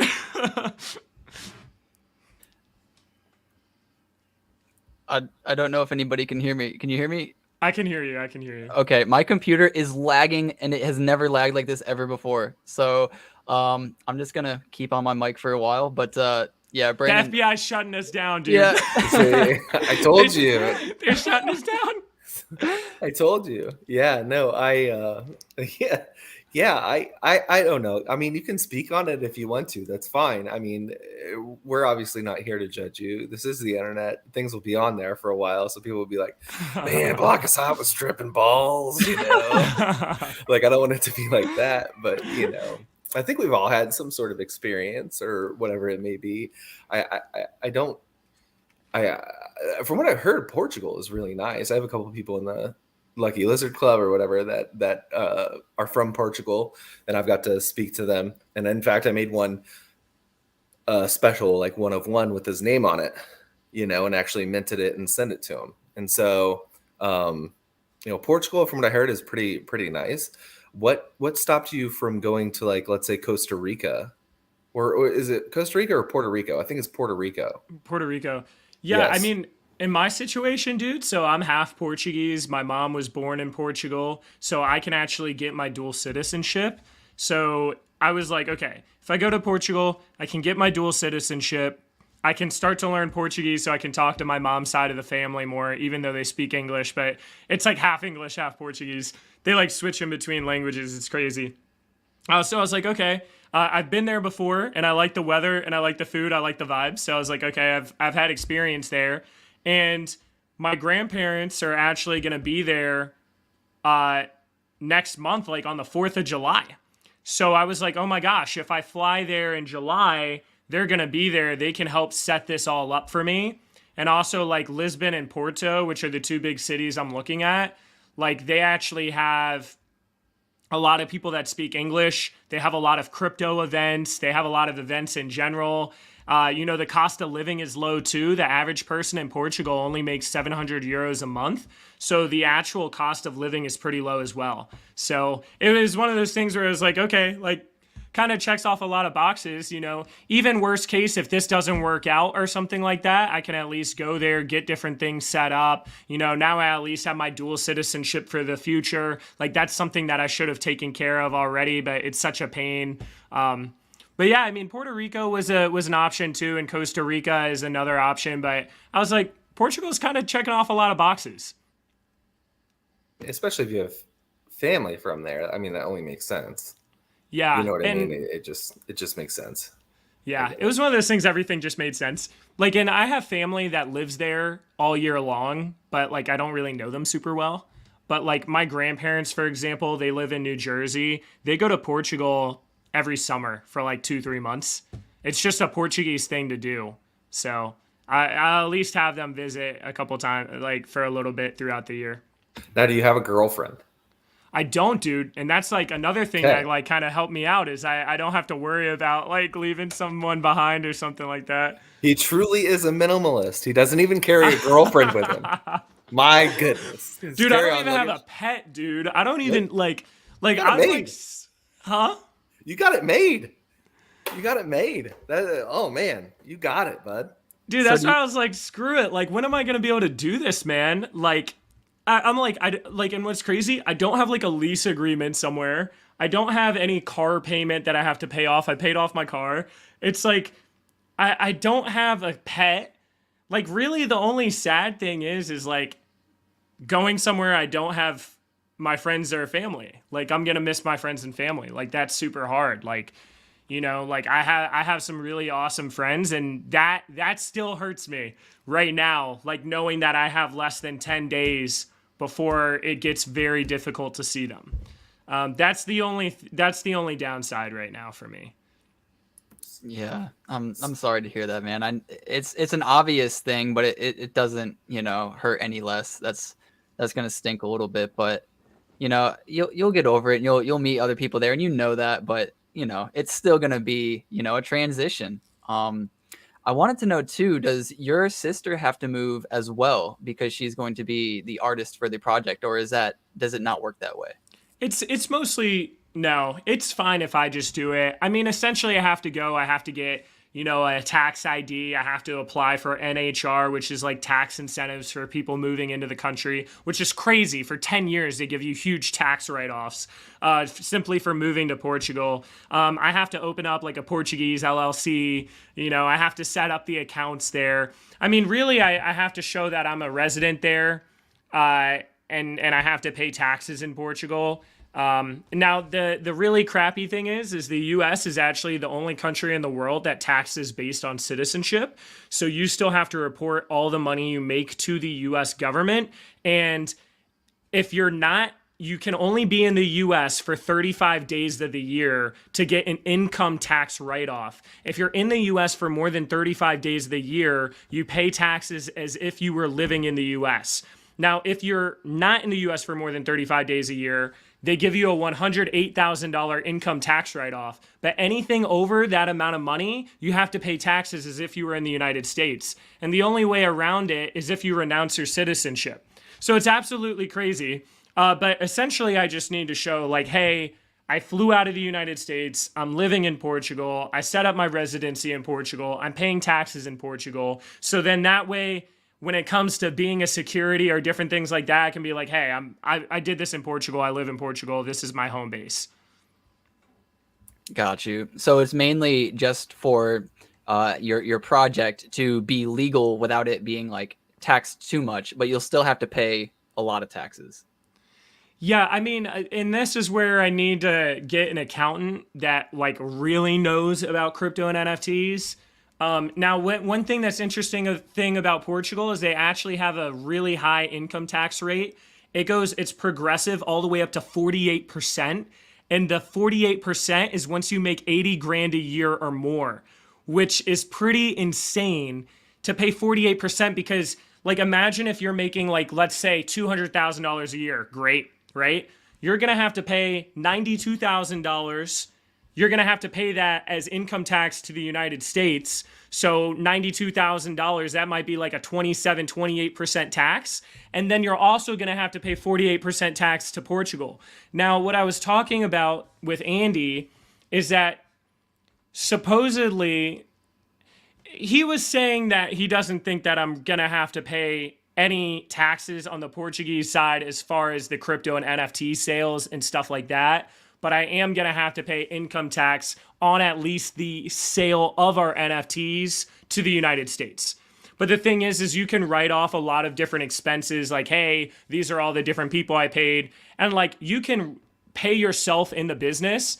Like, you can pay yourself a salary and just have that salary low. And that's what like, people like Elon Musk or people that are high up in different companies, like their actual salaries are like 50, 60 grand a year. So they pay like nothing in taxes. And then the actual money they're making is through like, stock options and things like that. So there's ways around it. There always is, but it's a very complex situation. Moving from the United States, which is the only country that taxes on citizenship, to moving to a country like Portugal, where they don't have any taxes on NFT or crypto. Like it's like a very it's a very in-depth thing, and you don't have a lot of people that really know their stuff about crypto or NFTs as far as accounting and taxes go yet. Like, it's hard to find people like that. Yeah, I'm not looking forward to paying whatever it is that I need to pay at the end of every year for crypto and all that. And it's just going to get more and more. And on one end, I'm happy that there's going to be regulation, because we do need these things to be regulated to some degree.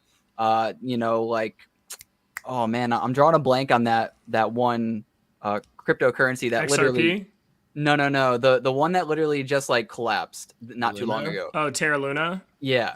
Like things like that really hurt a lot of people. They think they're stable coins, they're staking it or keeping it in there. And a coin that's not supposed to move at all, you just lost like 80% of your value. That's insane. So stuff like that does need to be watched, and that's where regulation will help us. But it depends on how they're going to start taxing it and taking their own cut from it. That's just going to frustrate a lot of people in the beginning. But I think once they put something into place that says like, hey, if this happens, we'll back you a little bit or we'll refund you to a degree, that's going to bring in a lot of consumer confidence. And we're going to see, I think, a pretty big influx of money at that point, because then people won't be any longer scared. But, you still it might not be as profitable at that time, or maybe not as profitable in the long run. At that time, it may actually be super profitable because a bunch of people are still throwing their money in. Even though you have to pay a lot more in taxes, you might have larger gains. Yeah, I think so too. It needs to happen, because right now, like if you're a believer in crypto and NFTs and you think this is going to be something bigger in the future, which I'm assuming that you guys think that, it's like, why in my opinion, if you're the US, you want to get ahead in this space. You want to have companies build here. You want to have people doing crypto stuff here. You want to have innovation here, because this is going to get bigger. You want to have cryptocurrency miners here. So when it got banned in China, a lot of them actually moved to Texas and stuff in the United States. Like, you want those things. But if you make it so incredibly difficult and so incredibly hard to navigate, where you don't know if the SEC is going to get on your ass in 6 months or a year, then why would you build in the US? And I'm just one small example of this, where I'm moving my business elsewhere. And that is going to be a big deal, especially if this space gets a lot bigger, if they start lagging behind. And then you might have other countries in the world, such as Portugal, that are taking a positive approach to it and are building on that. Or even countries like the Philippines, where a lot of people are making more money in the Philippines doing crypto and NFT stuff now than they could ever make in that economy. So it's interesting, man. Like, the regulation definitely needs to come. I think it's like but the thing is, it's like, they have to figure out how to do it. I'm not exactly sure how they're going to be able to manage all of DeFi and, these different decentralized exchanges and NFT sales. Like, I'm not even sure how they're going to tackle that. And I think that's why it's been such a long process. Yeah. So I did my taxes this year, and I had to put my wallets on there. And let me tell you, my tax return sheet was over 151 pages long. Wait, you had to put you could put your NAMI wallet on there? Yeah. How did you file your taxes? You can do it through Coinly. And they calculated all the money you made and lost. Yep. Wow. So they already they were able to track it with their system already. They tracked Everything. it, and then it didn't have a couple of how basically there was a point at the start where it was like, well, how did this money end up in this wallet? Like, where did you get this money from? To start out with. So they'd see a pretty decent influx of ADA mysteriously come into my wallet right at the start, right? And they were like, well, we can't account for this. Where did you get this? Was it a gift? Was it like from investments? Like, what was it? And then you just put the information in there, and it'll say, oh, you dropped like 30K ADA, right? And you just have to go back to the date, track what the price of ADA was at that time, and it'll give you the numerical value of it. And so in 1 year, last year, I got to claim a loss on my crypto investments, a $2,000 loss. I'm going to tell you this right now. I did not lose $2,000. IRS, if you're listening, I did lose $2,000, but I did not lose $2,000. I had like an insane amount of ADA in my wallet through NFTs, right? But it takes each purchase of NFT, and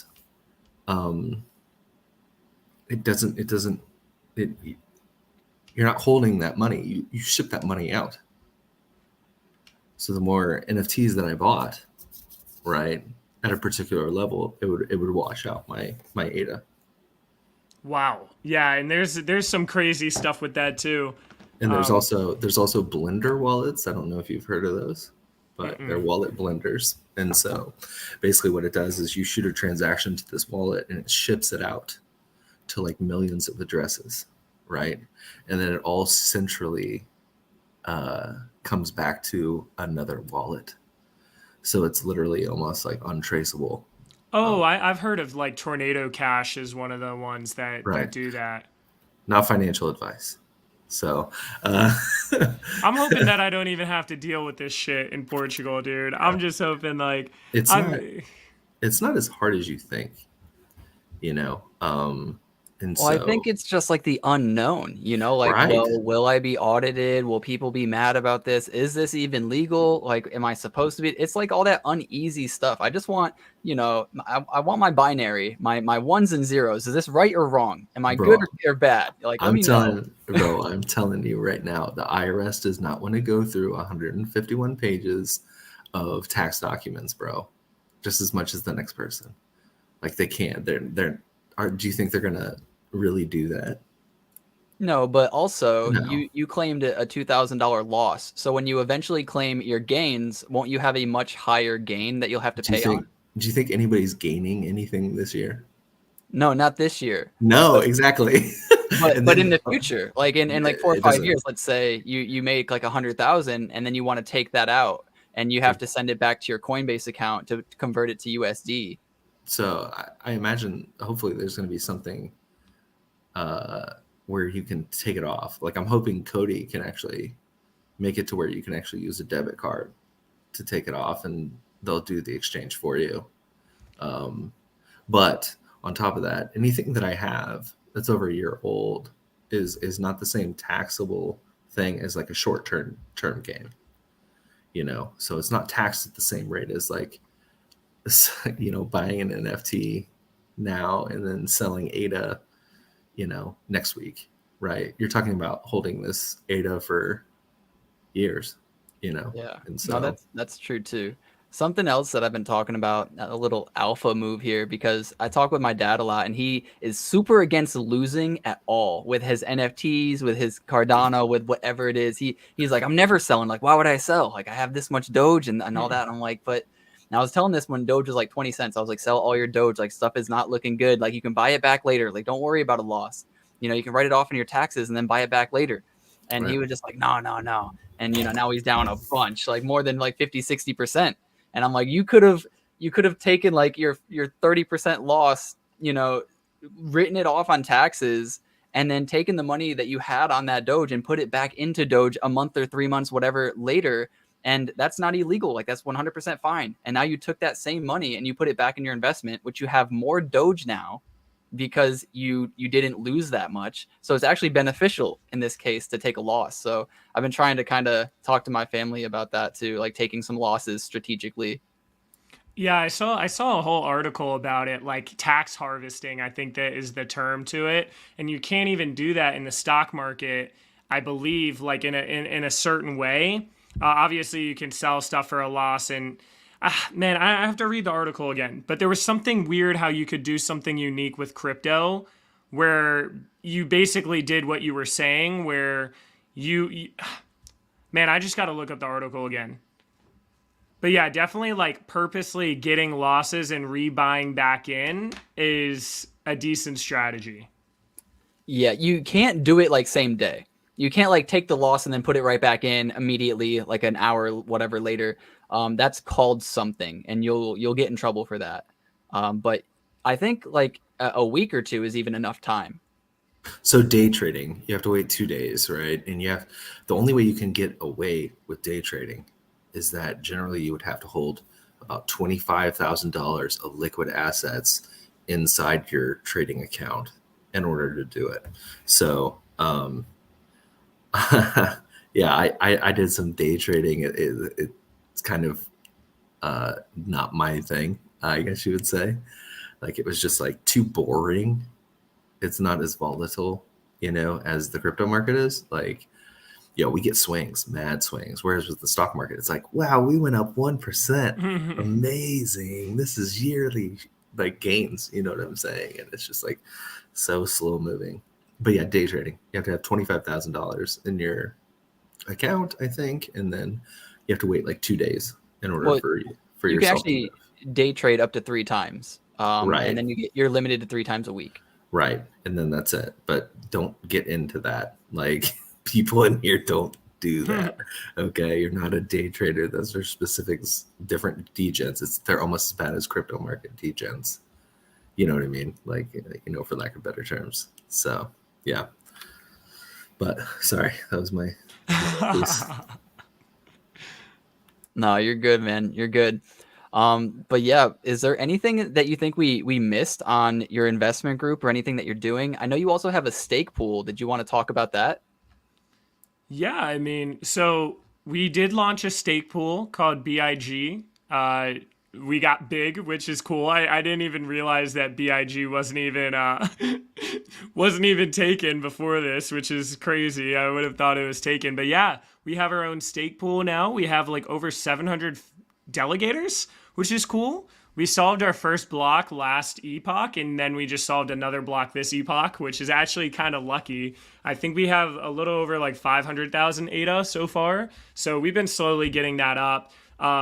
There's different things that we're going to do with it in the future. Originally, one of the big plans was to have a token claiming system, kind of like Hosky, if you guys know Hosky, where you have their NFTs. If you're staking to their pools, you can claim these Hosky tokens. But now that Mutant DAO is making their own staking system where it's super intuitive and there's a whole dashboard, we're probably going to use that instead. But yeah, the stake pool is cool. I would just say, as far as like maybe something else about Jellycubes, is that one of the cool things that we want to do as well is have like this whole block pad, which is like a marketing launch pad. I'm sure you get like different requests from various projects of like, oh, can you do a video for this or whatever the case is. So what we're trying to do is we're trying to have this whole entire launch pad where I'll either interview the team or cover their project, and then they give us whitelist spots as a result. And then we can actually have people buy those whitelist spots using block tokens, which is going to be something that you get from the staking. And what's cool is because the whitelist didn't cost me anything, I can just burn those block tokens and take them out of circulation. But we actually, for the block pad, we want to do like 3 different packages with it. So package 1 is, hey, if we like your project, we'll either interview you or we'll do a review video, whatever the case is, we get whitelist spots. The second part of this is, hey, if you need help with the technical side, we can partner up with Cardano Crocs Club, or we can partner up with Peppermint, for example, and we can split the amount of money that they would have made on their platform. So for example, Cardano Crocs Club is 4 ADA per NFT. So if we wanted to help them with the whole entire technical side, they partner up with Cardano's Crocs Club, they help them with the technical side, and now we would get 2 ADA per NFT. So that can actually end up being a decent amount of ADA on top of helping with the exposure, the marketing. And then the last package that we wanted to have is like an advising package, where I would personally, as well as like an advisory team, most likely, go over their project and figure out what they can do to improve or really launch. So this is another thing where that would be time intensive. So it would be something expensive. Like maybe it would be like 5,000 ADA or 10,000 ADA or something like that. But then we would go over their project. Okay, this is how you can market better. These are the different things that we think you should do, et cetera, et cetera. And I think like this will be super valuable the bigger we get as a group, because then we'll have more influence on not only the YouTube channel, but we'll also have influence and almost like a track record with Jellycubes. Because if people see Jellycubes do really well, they're like, okay, like this guy probably knows what he's talking about as far as like advising our project. So yeah, that was just like another utility that we're trying to do here. So would having a Jellycube in the wallet that's being staked, would that help at all? Like with the rewards? With the, what do you mean? What do you mean? Well, I know some projects do rewards or extra rewards, or a multiplier or whatever. If you stake both ADA and the NFT, or the NFT is in the wallet that is staking ADA to that stake pool. I just didn't know if you had any, maybe extra block tokens that you'll give out, or extra ADA or something like that. So I think right now, so if people are staking to the pool, like right now, it's going to help you get whitelisted, as well as once the whitelist drop ends, it's actually going to go into a second whitelist with the remaining supply, where it's open to anyone that's staking. So there's not going to be like a public drop. It's more so going to be like, okay, we have the 1-for-1 whitelist with our taco, which like our taco is our whitelist. And then any remaining supply is going to go towards people that are staking. They can try to mint that until it mints out. Now, when it comes to people that are staking, we've already linked it so that you get a role in the Discord if you're staking, called BIG. And that's actually going to give you 1 additional point for your whole entire block drops. So like I said, you need 6 points. If you have 5 points worth of Jellycubes and you're staking, you're going to get 6 points now. But once again, those points might end up being pretty valuable if we get to the point where a point is maybe $20 or $30. Now all of a sudden, that extra point is making you more money than the ADA that you're getting from just staking in a pool.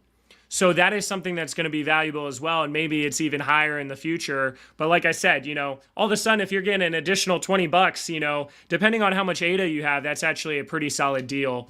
We also have to think about potentially doing monthly block token airdrops to people that are staking, or that are staking a big amount. And maybe we do some fun giveaways in the Discord for people that are staking as well. Hey, we have this NFT. We're, doing a giveaway. Click this giveaway bot. This channel is open only to people that are staking. So there's a couple of different things that we can do with it. One of the reasons that we wanted to make a stake pool too, though, is just because that's going to be more ADA that can help flow into the group and pay for some of these different expenses. And like I said, at the beginning, we were planning on doing that whole entire vending machine thing until I found out that Mutant was setting up their own system. And potentially we still might do our own system for people that are a little bit wary, because the one problem with like the Mutant system is that if it ever got hacked, you technically don't have your NFT in your wallet, and like someone could just clean all of the NFTs that are staked. So if there's someone that is like worried about staking their NFT on that platform, at least with staking on a stake pool, it's still in your wallet. So that might even be something that we do anyways, is just an option, because the crazy thing is when they claim their tokens, like every epoch, every 5 days, you would get 1.3 ADA profit by doing it this way. by having your own vending machine. And that's what Drip Drops does. They make about 1.3 ADA every single time someone claims. That's what Mutant is doing. You're going to have to pay like 1.3 ADA to actually claim your tokens. Like that ends up being a lot of ADA every 5 days. So potentially that might be something we do in the future anyways. Gotcha. Okay. Yeah, I was thinking too, if you make money from the investment group, would it also be maybe a good idea to put some of that money back into the stake pool so that you're just earning more and more and more and more throughout the years? And then you at some point might not even need to necessarily flip, even though it's always fun to do and you can always make way more money if you're successful. But, you know, it could take away a lot of the guessing once you hit a certain number. And then you could have guaranteed, you know, let's say at some point in the way future, you could guarantee $30 per person or whatever, you know, minimum, you know, per month, because there's just that much in the pool accumulating. No, that's 100% too, man. Like that's another thing. And like all of like the actual wallets that we're going to be using are all going to be staking to the pool too. So that's going to help the actual amount of ADA that's in the pool. And we can still spend that ADA while it's in the pool, while it's staking. Yeah. And that's just like another thing about Cardano that's super cool, man. We're going to get that 5% passive with whatever money we're not playing with at the time. And yeah, I think it's cool, dude. And, you know, there's going to be yield farming opportunities. They're even trying to find a way where you can keep your ADA staking while at the same time be in different yield farms and earning, you know, money that way. And if they can figure that out, that would be absolutely insane. So there's a lot of opportunities, even stuff with, because I was talking to, we want to be like an investment group. We don't want to just be Cardano.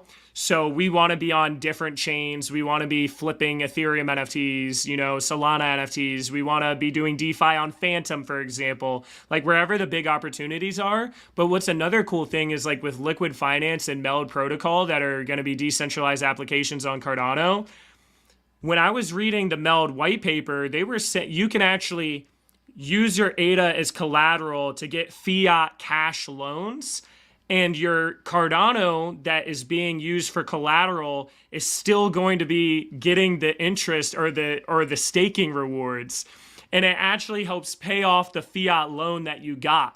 And, you know, so it's crazy the different opportunities, because we might be in a situation where, let's say, the housing market crashes in a year. Like maybe the best solution would be to use our ADA as collateral, get cash loans, and use those cash loans to buy Airbnb properties, right? Like there are so many different situations that we can do. But the goal is to really like be able to pivot with the market. The nice thing about what we're trying to do as a project is that it's not just reliant on CNFTs. And that's what I'm trying to like explain.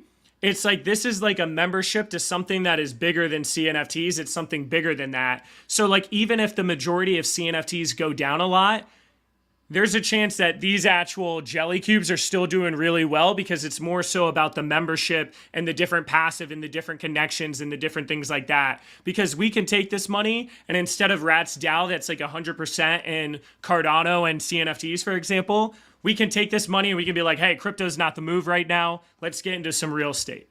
You know, and being able to have like that connection, that collective of people that are all helping make these decisions. But it's going to take time. Like, you know, we're not going to be able to do that off of 125 grand, you know, like it's going to take time for us to build this up. And, you know, hopefully we can do different drops in the future. We can get more money flowing in. We can make some good trades. Hopefully we limit the amount of bad trades, and hopefully we can grow this into a pretty nice thing. Can I vote, which I can't do because it ain't like that. But I'm going to say this. I'm going to vote. Okay. I say we take over a car wash or a laundromat. Oh, are you trying to wash your money? I see you. No, Smart. not necessarily that. Maybe. But no. So it's dude, we'll open up strip clubs, jelly strip clubs, dude. There you go. Just jiggling. Little like Jellycubes on the stripper poles, man. You got it. Slide down the pole, dude. You got it. Dude, you know what's crazy is like so everyone has different backgrounds too, man. Like everyone like there are some people that are already experienced in real estate. There's people that are in all these different businesses. Like, you know what's crazy? The thing that I realized that is the least leveraged thing out of NFTs that blows my mind is the ability to use your community and to all gain together. Because if you think about it, if you look into these different discords, let's say I jump into Ape Society. What are people talking about in Ape Society? They're talking about apes, right? They're talking about Ape Society. They're talking about, hey, look at this ape I have. They might say good morning and good night and have some small talk, but they're talking about that project. If I go on another project, even Clay Nation, for example, what are we talking about? We're talking about Clay Nation, right? So it's really cool. What we're trying to do here is that we're not just talking about Jellycubes. We're talking about investment opportunities. We're talking about everything. It's not just about Jellycubes. Like, it's so much bigger than that. So there are going to be people that are in real estate, that are in construction, that have car washes, that have bakeries, that know about opportunities, and they can come in and they could say, hey guys, maybe this is something we should look into. Maybe we should open up a car wash. Hey, we can make X amount of money in this amount of time with this amount of down payment. This is a huge opportunity. Or if someone in the group has like a really good idea, hey, let's break this down. Now all of a sudden we have 500 people breaking it down. Yeah. I mean, dude, you have Big as well. You can use Big is such a great like marketing tool. The big car wash, the big Taco Bell, the big house, like you could open up like a streamer house and take a cut of everybody's like profit, but like you house them and teach them how to stream and how to grow your channel. Like, dude, literally anything. That would be cool to have a CNFT gym. Yeah, I saw J-Hub said that. Yeah, that's OG. That's true OG right there, coming in with the good quality advice right there. Big gym, man. And so Big. So we have BIG, Blockishot, Lil Wayne. Are you a hip hop head? Do you? Honestly, I listen to hip hop. I listen to everything, but I wouldn't call myself a head. Like, I listen to a bunch of stuff. Okay. But it's got the vibe though, for sure. Okay. Blockishot. Yeah, because that's the first thing I was thinking of. I was like, well, Lil Wayne, that was his first album, way back in the day. We're talking like 2001 maybe. Was it actually called Blockishot? Yeah, the Blockishot. The Blockishot. I actually didn't know that. Lil Wayne is actually our sponsor for Jellycubes. Can you imagine if we had Lil Wayne? Yo, what? Yeah, the Blockishot. Yeah. That's his first. I bought that. He spelled the wrong, but other than that. Yeah. So now, did I spell it wrong or did he spell it wrong? That's the question. I mean, Lil Wayne can tell you what to do. I'm gonna be quite honest with you. So yeah he spelled it right. So this was back when like Juvenile was hitting in that down south, like Memphis, Louisiana. Rap was starting to pop off, and so in Georgia, and so I got this, and it was his rap style is completely different now than this, and he's considered, and this was always a point of contention for me. He was always at one point like considered one of the greatest rappers alive, and then I just remember he put out this Poo Poo album, and I was like, yeah, but this is how stacked like the late 90s, early 2000s were. Lil Wayne came out, failed miserably, and then he had to wait till it started to die down. Now he's like, his rap's different, like, than most other rappers. That's a fact. But yeah, this album was hot doo-doo trash, I would say. I gotta go and listen to it because I only know kind of like after the Carter 3. Are we gonna get struck down? Oh no, not now. 16 seconds. It's like I can give you a rendition real quick if you want. Yeah, let's hear your rap. No, it was so bad. It's time to end the stream, guys. Young Moolah, baby. Yeah.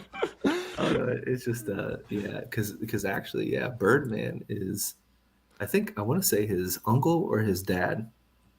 I thought it was like a joke that it was his dad. I thought he was just like an influence, like a big influence on his life, but I don't know it like that. I don't know. You're the hip hop dude. Hey, I just rap, all right. I'm not cultural, or what is it? You're not trying to learn all the backstories and whatnot, right? Is that Yeah, it? no, if I shared my like actual like rap what is it, like taste, I don't think people would even give me a shot hearing my rap. They'd be like, Wait, what do you so mean? Like so who do you you don't like like? this? Wait, who do you like? I mean, obviously Eminem was like a huge influence, and Okay, there's a lot of like a debate, but like almost no debate at the same time that Eminem is probably the greatest rapper ever. well, he saved Um, rap, and yeah, yeah. I'm telling you, Graham, you hit the nail on the head. Wu Tang is like one of my Mm, favorite rap groups of all time. Like ODB, Method Man's like probably my favorite lyricist. He's just amazing, especially his collabs he did with Redman. You know, you had RZA, Jizza, Old Dirty Bastard, Inspector Deck, Raekwon the Chef, You God, yeah. Ghostface Killer, and I even, I even got like this offshoot band that they had, which was called Sons of Man, and that shit was like not that great. I'm gonna be quite honest with you, but See, that's yeah, why I don't think people would like my opinion because, I lived in Massachusetts until I was 10 years old, and then I moved to Georgia. And at that time, like on the radio, or at least what my parents played me, it was all rock or pop. That was it. So when I moved to Atlanta and I started hearing rap, for the first time, my uncultured ears were just like, what is this? Like, all they're doing is saying words. Like, there's no singing. Like, what? This is horrible, yeah, and I hated it at first. And then it like slowly grew on me. And the first song that really got me into rap was Jermaine Dupri. And it was Welcome to Atlanta where the players they play and we play, ride on things like every day. And I was hey, like, oh, that was like yeah. what really got me into rap. And ever since then, I was like, man, I bet I could like write better than these people. I don't know if I could flow better or like sound as good, but like I have a feeling I could have better lyrics. And yeah, I just started writing at like probably 12 years old, and it's just like something I do whenever I'm like either depressed or angry or sad or whatever it is. I just like get out my thoughts like by rapping and like writing stuff down. Now he's got a really good album. Jermaine Dupri did. He did with Jay Z, and it featured a bunch of people. Um, Man, it was Life in 1492, 1472. Look it up. YouTube that real quick. Life in 1472, 1472. Now this one was good, man. I remember listening to this over and over and over again, man. But he had one with Jay Z on there. Money ain't a thing, yeah, and that popped off. Like that was really good. Me and my little You suburban you white got man in little suburbs. You know what I'm saying? Like John Brady, man. Get out of here. Weird, Weird Al all the way, man. No, Polka Weird Al bullets. was fire, like when we were younger, but it just got old real quick. Hearing jokes like the same joke over and over, it's gonna get stale for sure. Yeah. Dude, his eBay one was popping off at one Yeah. point. I remember that. Man, you guys really know your stuff about hip hop. Like that's I would have never known. I knew that you rapped a little bit, Atlanick, but yeah, I didn't know the story behind that either. Yeah. Yeah, no, I was bad, but I always thought I was good, which is hilarious. So like, you know, I always thought I was bad up until like a certain age, and then I was like, oh, my lyrics are like fire, which they were, but they never flowed because I didn't really ever sing out loud or do it out loud. I always just wrote. So like one time I went into high school, which I did not have a lot of friends in high school. So what made me do this? I have no idea. But I Yeah. decided to like walk up to like people who were cool with me, but like probably weren't too much of my friends. We just happened to be on the same baseball team, and I was like, "Yo, listen to this that I wrote." And like I started rapping it a little bit, and then I realized like while rapping it, it didn't flow very well, and everybody was just like, "Oh yeah, like oh it's not bad or whatever." And then like I walked away, and I was just like super disappointed, and I was like, "Okay, like I'm gonna make this right, like I'm gonna like make it line up." And I went back and I did it again, like maybe like a month later, and I got the same reaction. And I was like, okay, I'm not going to share this again, but I'm still determined to make it like really good. And I just continued to write for like, I don't know, like ever. I just never really stopped writing. And I think it was like one vacation I had with my friend. We were like talking to some girls that we found on the beach, and I was like rapping to him, and he was like, dude, you should like send them your rap. And I was like, that's like no, like that no. But like, we're drunk, so I was also like, like put on the recording, let's do it. But in my head I knew it was gonna be bad. And so like I did it, and we didn't even send it. He was just like, you're like trying to go way too fast. Your flow is awful, your lyrics are great. And yeah, ever since then I really focused on flow. And then it kind of just it turned into like a few recordings here and there while I was in the UK because I studied abroad. And while I was in the UK, it was kind of lonely. I just didn't know what to do with myself because I didn't know anybody there. I made some friends, but after the second year, we kind of dispersed a little bit. And so I just like kind of dove heavy into rapping and like expressing my emotions through all that. And yeah, I think I got much, much better during that time. Not that anything I have is like fantastic, but I like a lot of my songs, not going to lie. Dude, That's good. That's awesome. Yeah, that's a cool story of like how that was like what's the word for it? Not a vice, but like something that like you went to during that time. Like that's awesome. Yeah. Rap is fun too. If you get enough good people around, you freestyle, you get in a group of a circle of people, and like it's not about being good. You all suck. Like freestyling is rough unless you're a professional. So you just like embody the human nature, the human element of just like, it's like campfire singing, but you're freestyling, and people like to see like what do you think of, like what do you rhyme? And a lot of people do like dog, hog, vlog, and it's just like okay. But like some people actually come out with some pretty cool stuff, and you kind of bond over your stupid moments together. What was it? Eminem was doing the orange door hinge, 4-inch door hinge, or something like that. Like, bro, it's like nobody rhymes with orange, but I got an orange 4-inch door hinge. And I was like, God damn, Eminem, stop.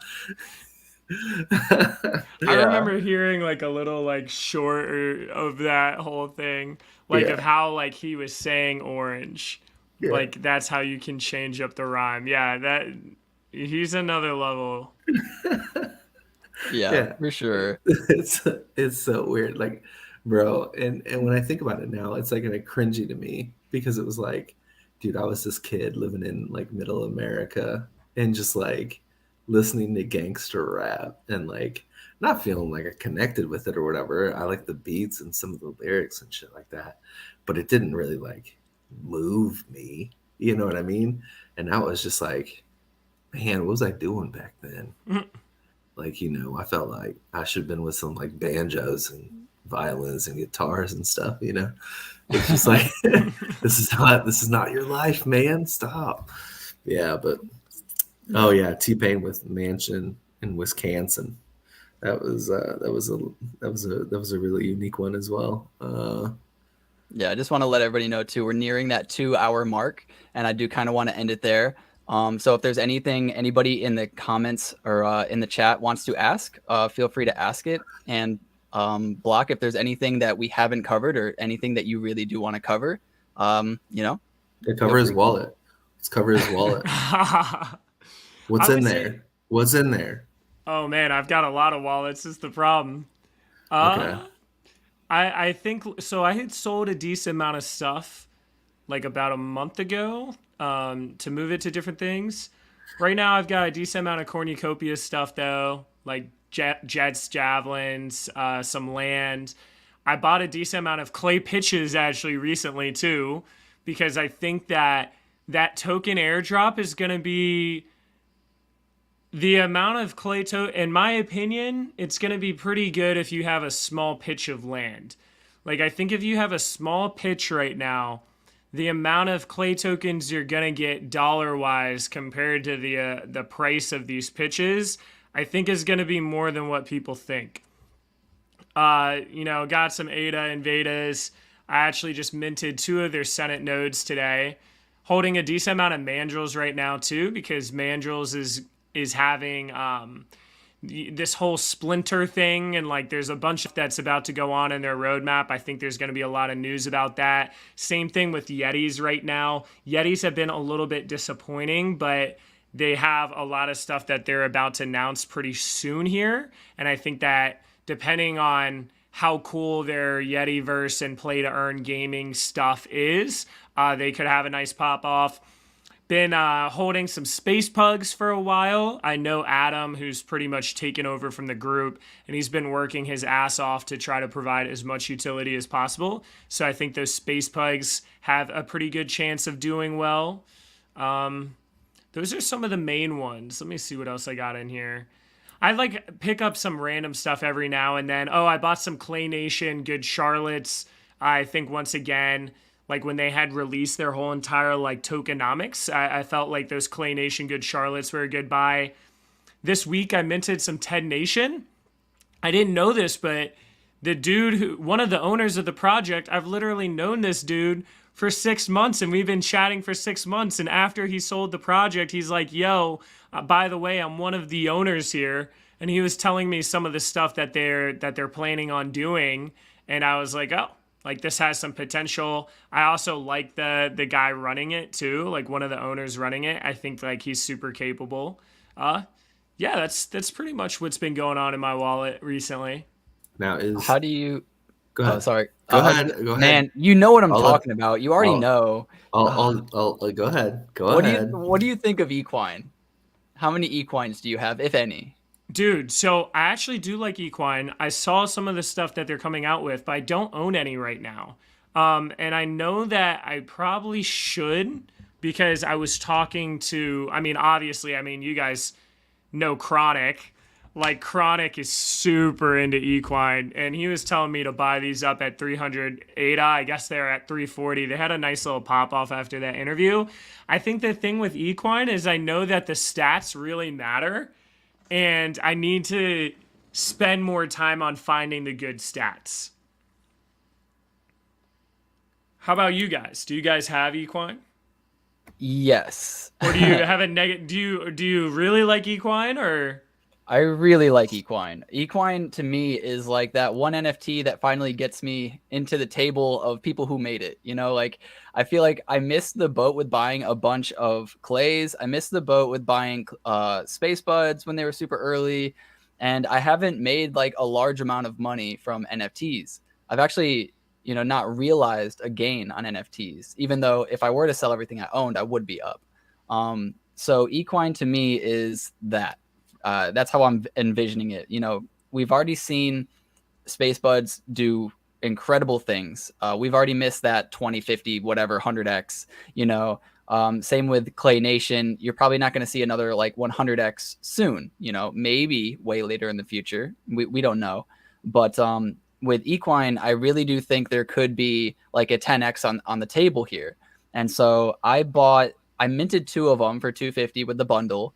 I got horrible horses. My stats are garbage. So I was super upset.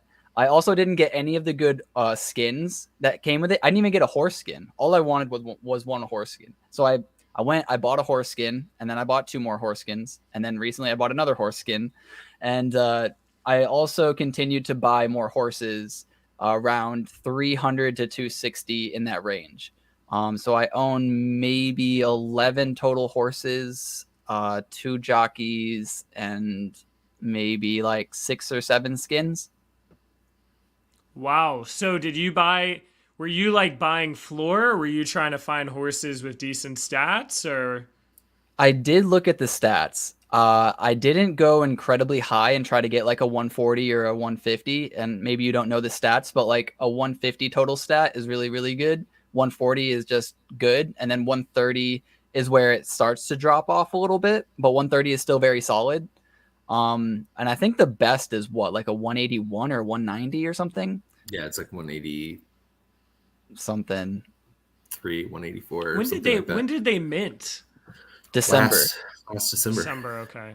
Yeah. Yep. So I did go dumpster diving, and sometimes you find ones on the floor. Like Cleanup found one for me 2 to 3 weeks ago. He DM'd me and he's like, "Hey, there's a 265 price horse or there's a 132 total stat horse for 265."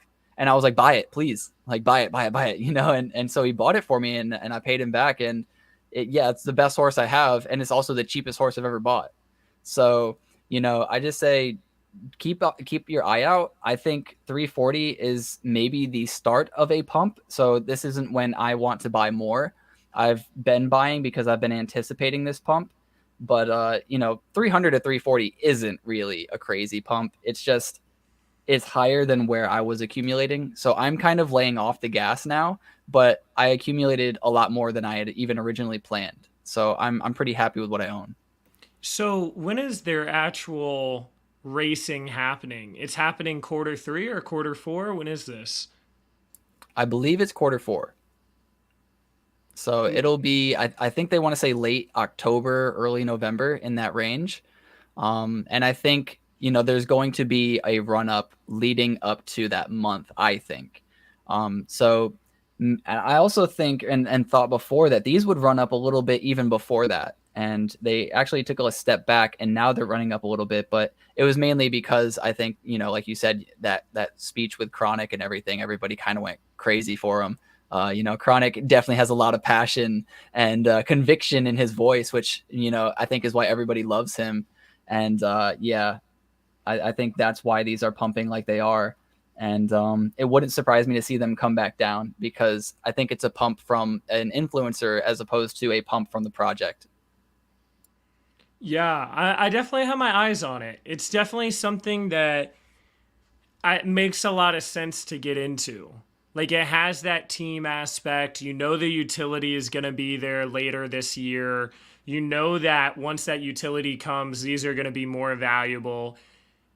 There's not a lot of hype flippers in it just simply because it's been around for a while and it's not necessarily like a PFP project per se. The real value is in a utility that hasn't yet been realized. So I definitely need to look into it. I mean, this might even be something because Chronic was telling me you can do the stud fee, and if you have a horse, you can impregnate other horses and you can charge for that and stuff. This might be something that once we sell our Jellycubes, we might pick up a couple really high quality horses. And I'm going to have to hit you and Chronic up to help find them at that time.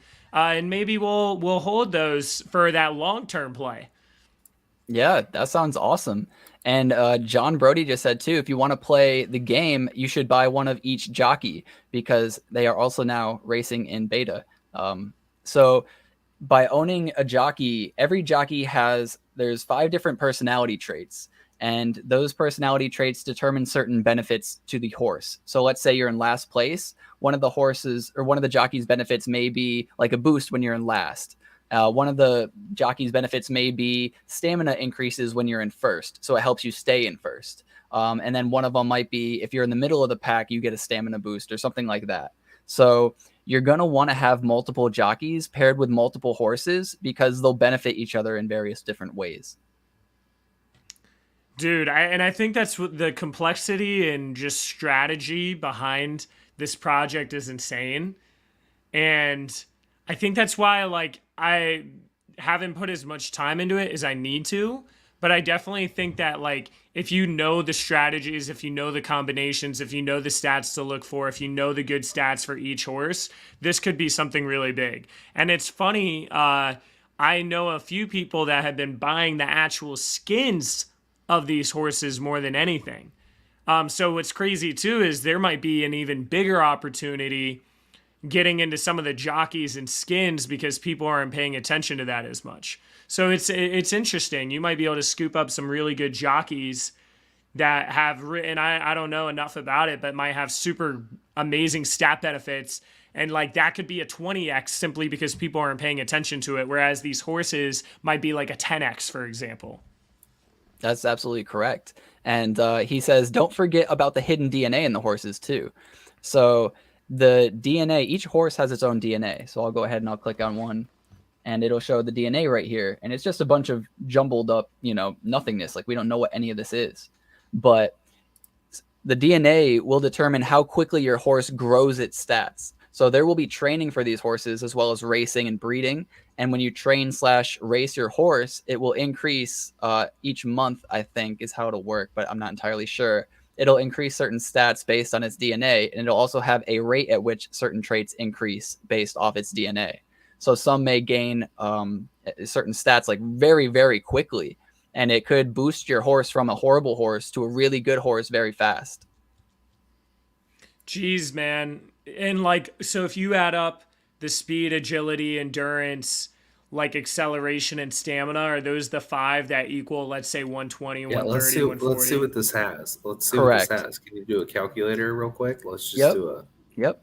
a So calculation. this is how you're going to do it. It's also way easier to go onto CNFT.tools and you can look at the total stats there. But 29, if you're 59, This looks like 109 to me. That must be, that's super low though, 59. right? yeah, it's probably going to be pretty low as this is the floor horse. So 109. Yeah, so yeah, you just add speed, agility, endurance, and then stamina and That is acceleration. just a dog shit horse right there. Yeah, And that's pretty and bad, isn't and the it? two but horses I minted are even worse than that. here's the thing. Here's the thing. These things will die in a True. matter once their lifespan hits. How long is it? Is it? It's 18 months, I want to say. It's 18 months, a year and a half. These things die, and then they're reborn again with Different completely different stats. stats. There's going to be a strategy buying up really shitty horses right beforehand, like maybe like 6 months before. You do a 6 month investment where you're holding shitty horses for 6 months, knowing that they can't get worse. Yeah. So Yeah, like, exactly. it's either going to be the same or go up. It's kind of a no-brainer play if a lot of people don't catch up on it. You just got to be in before people catch up on it, because I'm sure a lot of people within like the next month, like a month beforehand, are going to do it for the same reason. So you need to be in like 6 months before. Man, Yeah. what a crazy, like, I need to get into some horses. This is definitely one of those projects for like the Block Investment Group that we're going to look into. One thing that I really 100%. want to do is get into projects that have passive income built in. So, for example, these equine, you have like the cornucopias, jets, and javelins, and the land. Maybe some clay nation pitches. There, if clay token is worth enough, well, they're actually not getting residual. Maybe just clay nations in general. I mean, if we can get into projects that pay passive income on, like that is definitely what we're looking for. And something like equine, I mean, there's a huge use case for that, just because it's going to take a while for some of this stuff to come out, and you can trust the team. So Absolutely. I appreciate you bringing this up too. So many people have told me about this. I definitely need to get in. Yeah. Equine's good. The other thing too is these traits right here. So like body markings and these markings on the left leg, right leg, whatever it may be, they have their percentage chance, and certain traits you can breed with other different traits. And then there's like a recessive trait that those two traits may combine to equal. And it may be a very small chance, but it may be a super rare trait. And if you happen to breed a horse that has a super rare trait, then it's even more valuable. So it's not just these stats, because each horse will also race within its means. So it won't go like this 109 won't race against a 130 or a 140. It'll race with other maybe 115s at the most or some. It'll race within its means. So yeah, I have a 153, and I'm holding on to that bitch for a while. I wish I minted this shit. Like, honestly, I wasn't paying enough attention to CNFTs. Like, I had gotten into them early, but then didn't pay attention to them. And I didn't start paying attention again until January of this year. So I missed out on Chilled Kongs. I missed out on Wait, you Equine. missed out on Chilled? Missed out on Chilled. Hey, shut Missed up. out on I missed out on Equine. Chilled. You didn't miss out on Chilled. You got a free Chilled Kong. Shut your dirty mouth. Yeah, I messed up, man. I did get on Boss Cats at like 500 or something before they ran to 3K, which I actually sold near the top somehow. But yeah, man, I wasn't paying enough attention, because at that time I was super into DeFi. Like, I was like, why am I going to be in NFTs right now when I can make a decent amount on DeFi going on these different blockchains like Phantom, when Phantom was blowing up? And I wasn't paying enough attention and then I had a realization that CNFTs was those most stupidly undervalued ecosystem. Like, I still believe that. I think CNFTs are so stupidly undervalued compared to everything that I experience in crypto, man. It's ridiculous. Like, these numbers that we see now are going to be a complete joke. I just don't know if in the short term, the next year or something, we could go into a really big bear market. The whole economy could crash. I mean, who freaking knows? But I do know that long term, I mean, CNFTs are like crazy undervalued. Yeah. Yeah, there was an article today. I didn't read it, but I just saw the headline, and it said Cardano was the most actively developed crypto in the entire cryptos. And I was like, wow. It's been that way for a very long time. Oh, okay. Believe it or not. Like, that is not new news. Like, they've had active GitHub commits. Like, they've been the top producer of GitHub commits for probably a year straight, dude. It's insane, you know. And I really want the development to take off. Like, I really want Cardano to be successful. You know, and I think it'll happen eventually. I'm hoping. You know, the hard fork just got cleared today, so for the Vassal upgrade, so that's going to be pretty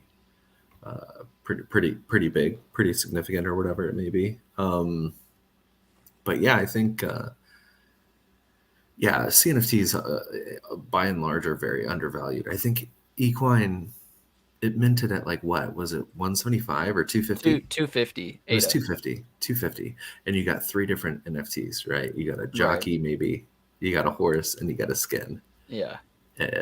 And so, you know, the thing is, you just have to hold it for a while, right? This is definitely a quick Yeah. one.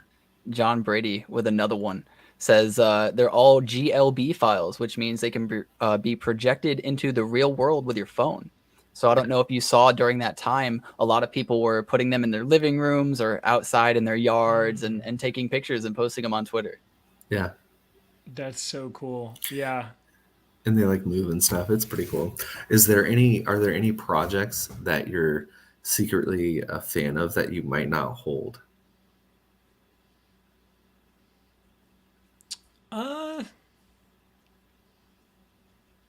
Maybe block owls. I feel like block owls are really dope, and it's just something I don't hold. Okay. Yeah, I'd say block owls right now. Okay. Yeah, that's the same for me. I also don't hold any old money. I'm kind of bummed I don't own any old money. I own like one article, but I really want to own one of the $0.2 bills, you know? But I got lucky, and Justin Cruz gave me a free 0.2 bill. So I did an interview with him, and he's like, "Yo, let me send in your wallet address." So I still hold it. So shout out to him, man. He's dope for that. But yeah, Old Money is a really cool project. I feel like they actually are one of the few projects that have actually been going up during a bear market. Their holders are super strong. I think that they suffer from over complexity sometimes. I feel like a lot of people don't even know or understand the project because there's so much involved with it. But yeah, I like Old Money a lot. I had made a video saying, "Is this a future blue chip?" You know, and it's crazy. It's shaping out like that. And I made this video a couple months ago, actually. Yeah, they have some whales that own this project, man. I mean, some absolute whales. yeah, there's only 1,000 people holding 7,500 of them. So, dude, there are some whales, because you can go on. I don't know. Do you guys know like how to check wallet holder distributions? Yeah. You do it on OpenCNFT, right? OpenCNFT. Yeah, I didn't know if you guys knew or not, but yeah, like I go on OpenCNFT all the time, and I see like who are some of the top owners of projects and like how many they own. So yeah, if you look at their wallet analysis, there's like some people that own like hundreds. Yeah. Top whales, 500. Yeah, 377, 162. I mean, they've been doing these 1-for-1 auctions that have been going over 20,000 ADA, all of them. There are some absolute whales in Old Money. So it's cool what they're building. They got their MFR token coming out soon. They have their whole entire almost like DAO governance thing that they're doing. A lot of stuff going on with this project. Don't talk about MFers to Atlanick. Are you still holding them? I got 2 of them, you know. Okay. Oh, you're talking about the D-bag MFers or whatever? Yeah. Dead. Yeah. I couldn't help it, man. It was around the time where I was just trying to like really listen to the community and just see where the community wanted to go. And the community really loved, you know, motherfuckers. And I was like, hey, man, I kind of get it. You know, like I kind of get the vibe. Maybe maybe the community like really does some cool things with these. You know, I was like, I'll buy 2 of them, and they like doubled real quick, and I was like, sweet, you know, I'm in the money, and then they quickly fell back down. You know what the community liked? To pump their own bags, bro. Yeah, that's true. That's what they were doing. Like that's what Chronic does with NFA. He has a Twitter space NFA. I don't know if you've ever listened in, but they shamelessly just pump their own bags. Wait, that's Chronic's Twitter space? He's one of the guys. He's part of yeah. it. I know he's in it all the time. Like I go in it too, but I didn't know who actually owned it or started I don't know if he owns it. I know that Tal is a big guy in it. Tal Crypto. You know, I haven't gone in there more than twice, but I was talking to him about it a little bit, and yeah, it's pretty cool, man. Yeah, I learned my lessons. I was careful. I was in there last night, and I was just listening to those guys like talk, and it was just like, all right, I see what's going on here. See what's crazy is like, I would listen in more, but usually I go to bed at like 9 or 10 o'clock, dude. So it's actually past my bedtime here. I usually try to go to bed pretty early. So like when their Twitter spaces start at like 11 at night sometimes, I'm like, I can't do this shit, man. Like yeah, they do some late stuff. And speaking of which, I went over the time, and I really appreciate you coming out, man. One more question. Are we gonna get one more question? Yeah, sure. One more question. Block. Can we do one more question? Do it. Do it. What is your never sell? Inside your wallet, what is your never sell? Dude, anything anyone has given to me. Okay. I know that might be a cheesy answer, but like if someone's given me something, I don't sell it. Because like, you know, like if someone gives me that 0.2 bill, how am I going to sell that, man? Like I know he would be okay with me selling that, but how am I going to sell that? He hooked me up with that, you know? So I think it's mostly stuff like that, man. Like that's where I have I try to be as emotionless as possible in NFTs, just because if you're too emotional, that's where you can get burned, like as far as an investment. Like I love the community. I have a lot of fun with NFTs, but like there's still a money aspect where I'm like, okay, I got to make sure that I don't get too tied up in things. But anytime someone like sends me something and I have that emotional connection, or if I like do an interview with the owner of the project and I like really vibed with them, then like the likelihood of me selling that goes down a bunch, just because now there's that attachment. Yeah, I'm kind of the same way. I did get kind of gifted a boss cat for 20 ADA because I missed out on the mint. And so one of the homies, King Flores, that I have in the Discord, shout outs, he was like, hey, I'll give you one of the boss cats if you just give me the mint price. And because I had actually paid for the Discord boost and I invited people, so I should have been allocated 7 boss cats, but I didn't register my wallet because I was dumb. So I missed out on all of it. And I DM'd them. I tried talking to them about it. I was only like an hour or 2 late, but they were just like, nope, rules are rules, fuck off. And I was just like, okay, I get it, I guess. I was still mad, but like ultimately it's my fault. So he was a super big homie. What an L, dude. I know. That would have been my made it moment. You know what I mean? That would have been my made it moment. You know, I wouldn't have had to put so much money into equine hoping for later. That would have been it. Oh, dude, yeah. Hey, I'll tell you what, man. There's opportunities. I've got this dude in my Discord, Rami, minted 95 chilled Kongs, held all of them. He still has 80 chilled Kongs right now. And not floor shit either. So, I mean, there's opportunities all the time, man. I mean, that's a 200K. It's so much harder now, though, because there's so much. It's saturated as F, and all these Discords are botted to shit. Everybody's lying their ass off everywhere. Like you go not into us, a not us. Well, not Block is hot. Not Block is hot. Sure. Hey, I'll tell you what, man. That would be the one positive about us going into an absolute shithole as far as the market is. There will be opportunities to really buy stuff. And you're already seeing it a little bit, but a lot of blue chips have been holding their value. Like if things really get bad, and that's why like I've been telling a lot of people in my group, like make sure that you have some money on the side. And that's why I had to sell some stuff last month, because you get so involved in CNFTs and you're constantly finding ways of spending your ADA. Like if things get a lot worse, man, you're going to want to be able to dollar cost average into stuff. Yes, it could go up a lot. And yes, if you're holding long term, it'll go up anyways.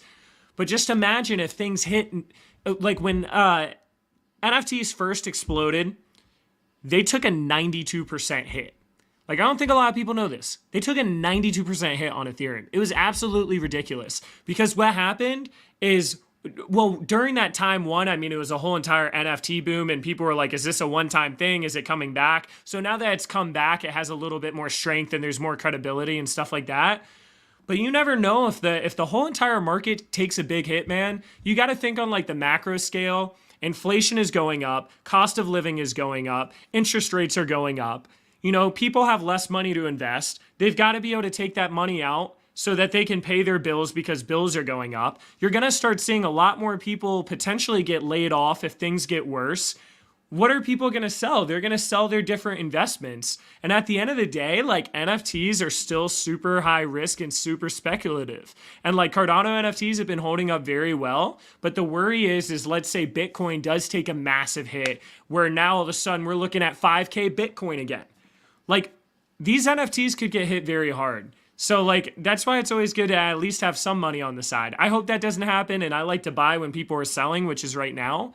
But who knows if this could get a lot worse. Like there's so many things that are catching up from all this stuff with stimulus and just pumping into the market and the Feds increasing their balance sheets. And now it's caught up.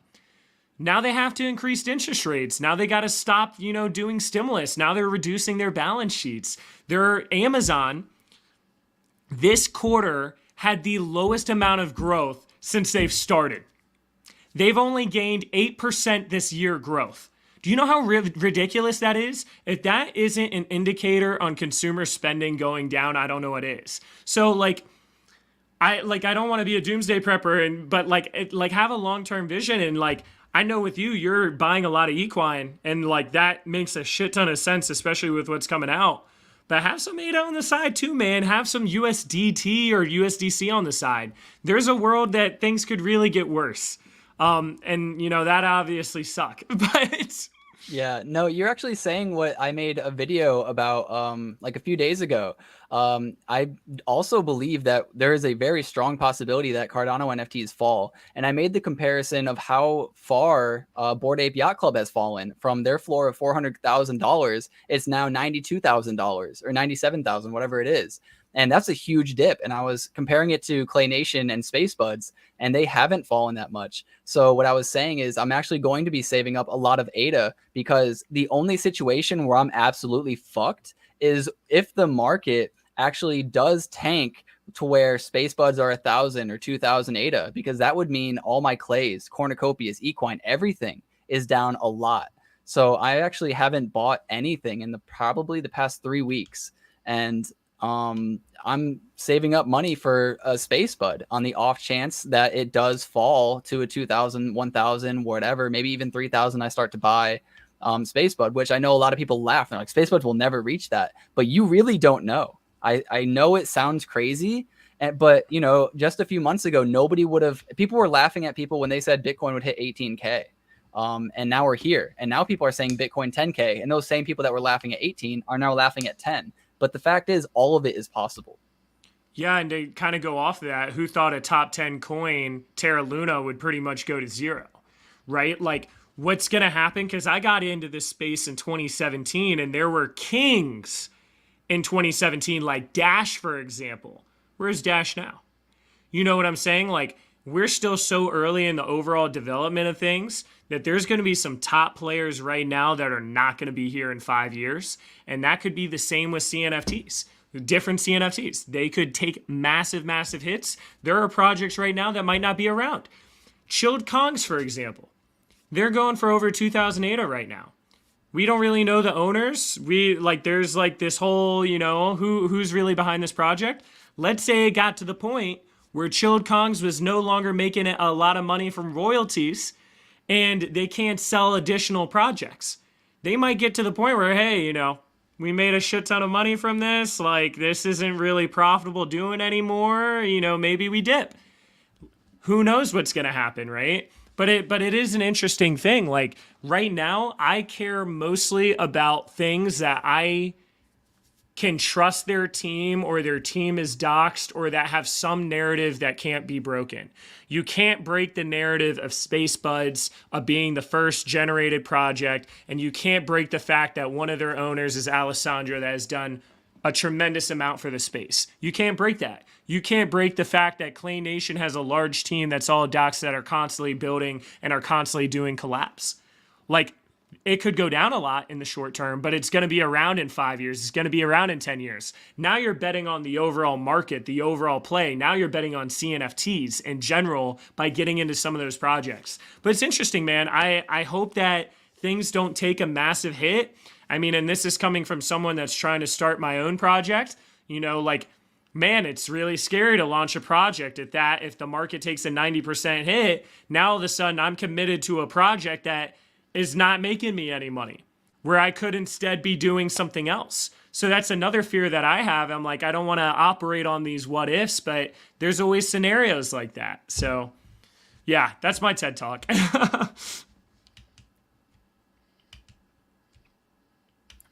Yeah, I didn't know if you were going to say something, Brandon. No, but no, you're good. yeah, no, I think this is a good place to end it, though. We've been going for 2.5 hours, and that is incredible. Me and Brandon kind of usually go for 2.5 hours, but we also did, a long one yesterday, and I know he has work early in the morning, so I try to keep it respectable to his time. But thank you so much for being on, Block. I think your project's fantastic. It's one of the only projects I actually really want to mint during this bear market, because I do have faith in it, and I do have faith in you. So I really do appreciate you. And yeah, if anybody wants to go check out more of Blockishot's project, I have all of his socials in the description below. And remember to get outside, see your family, see your friends. We're here to make more money so that we can spend more time with them, not just sit here all day long. So anyways, guys, I love you. Peace out. Appreciate it. See you guys.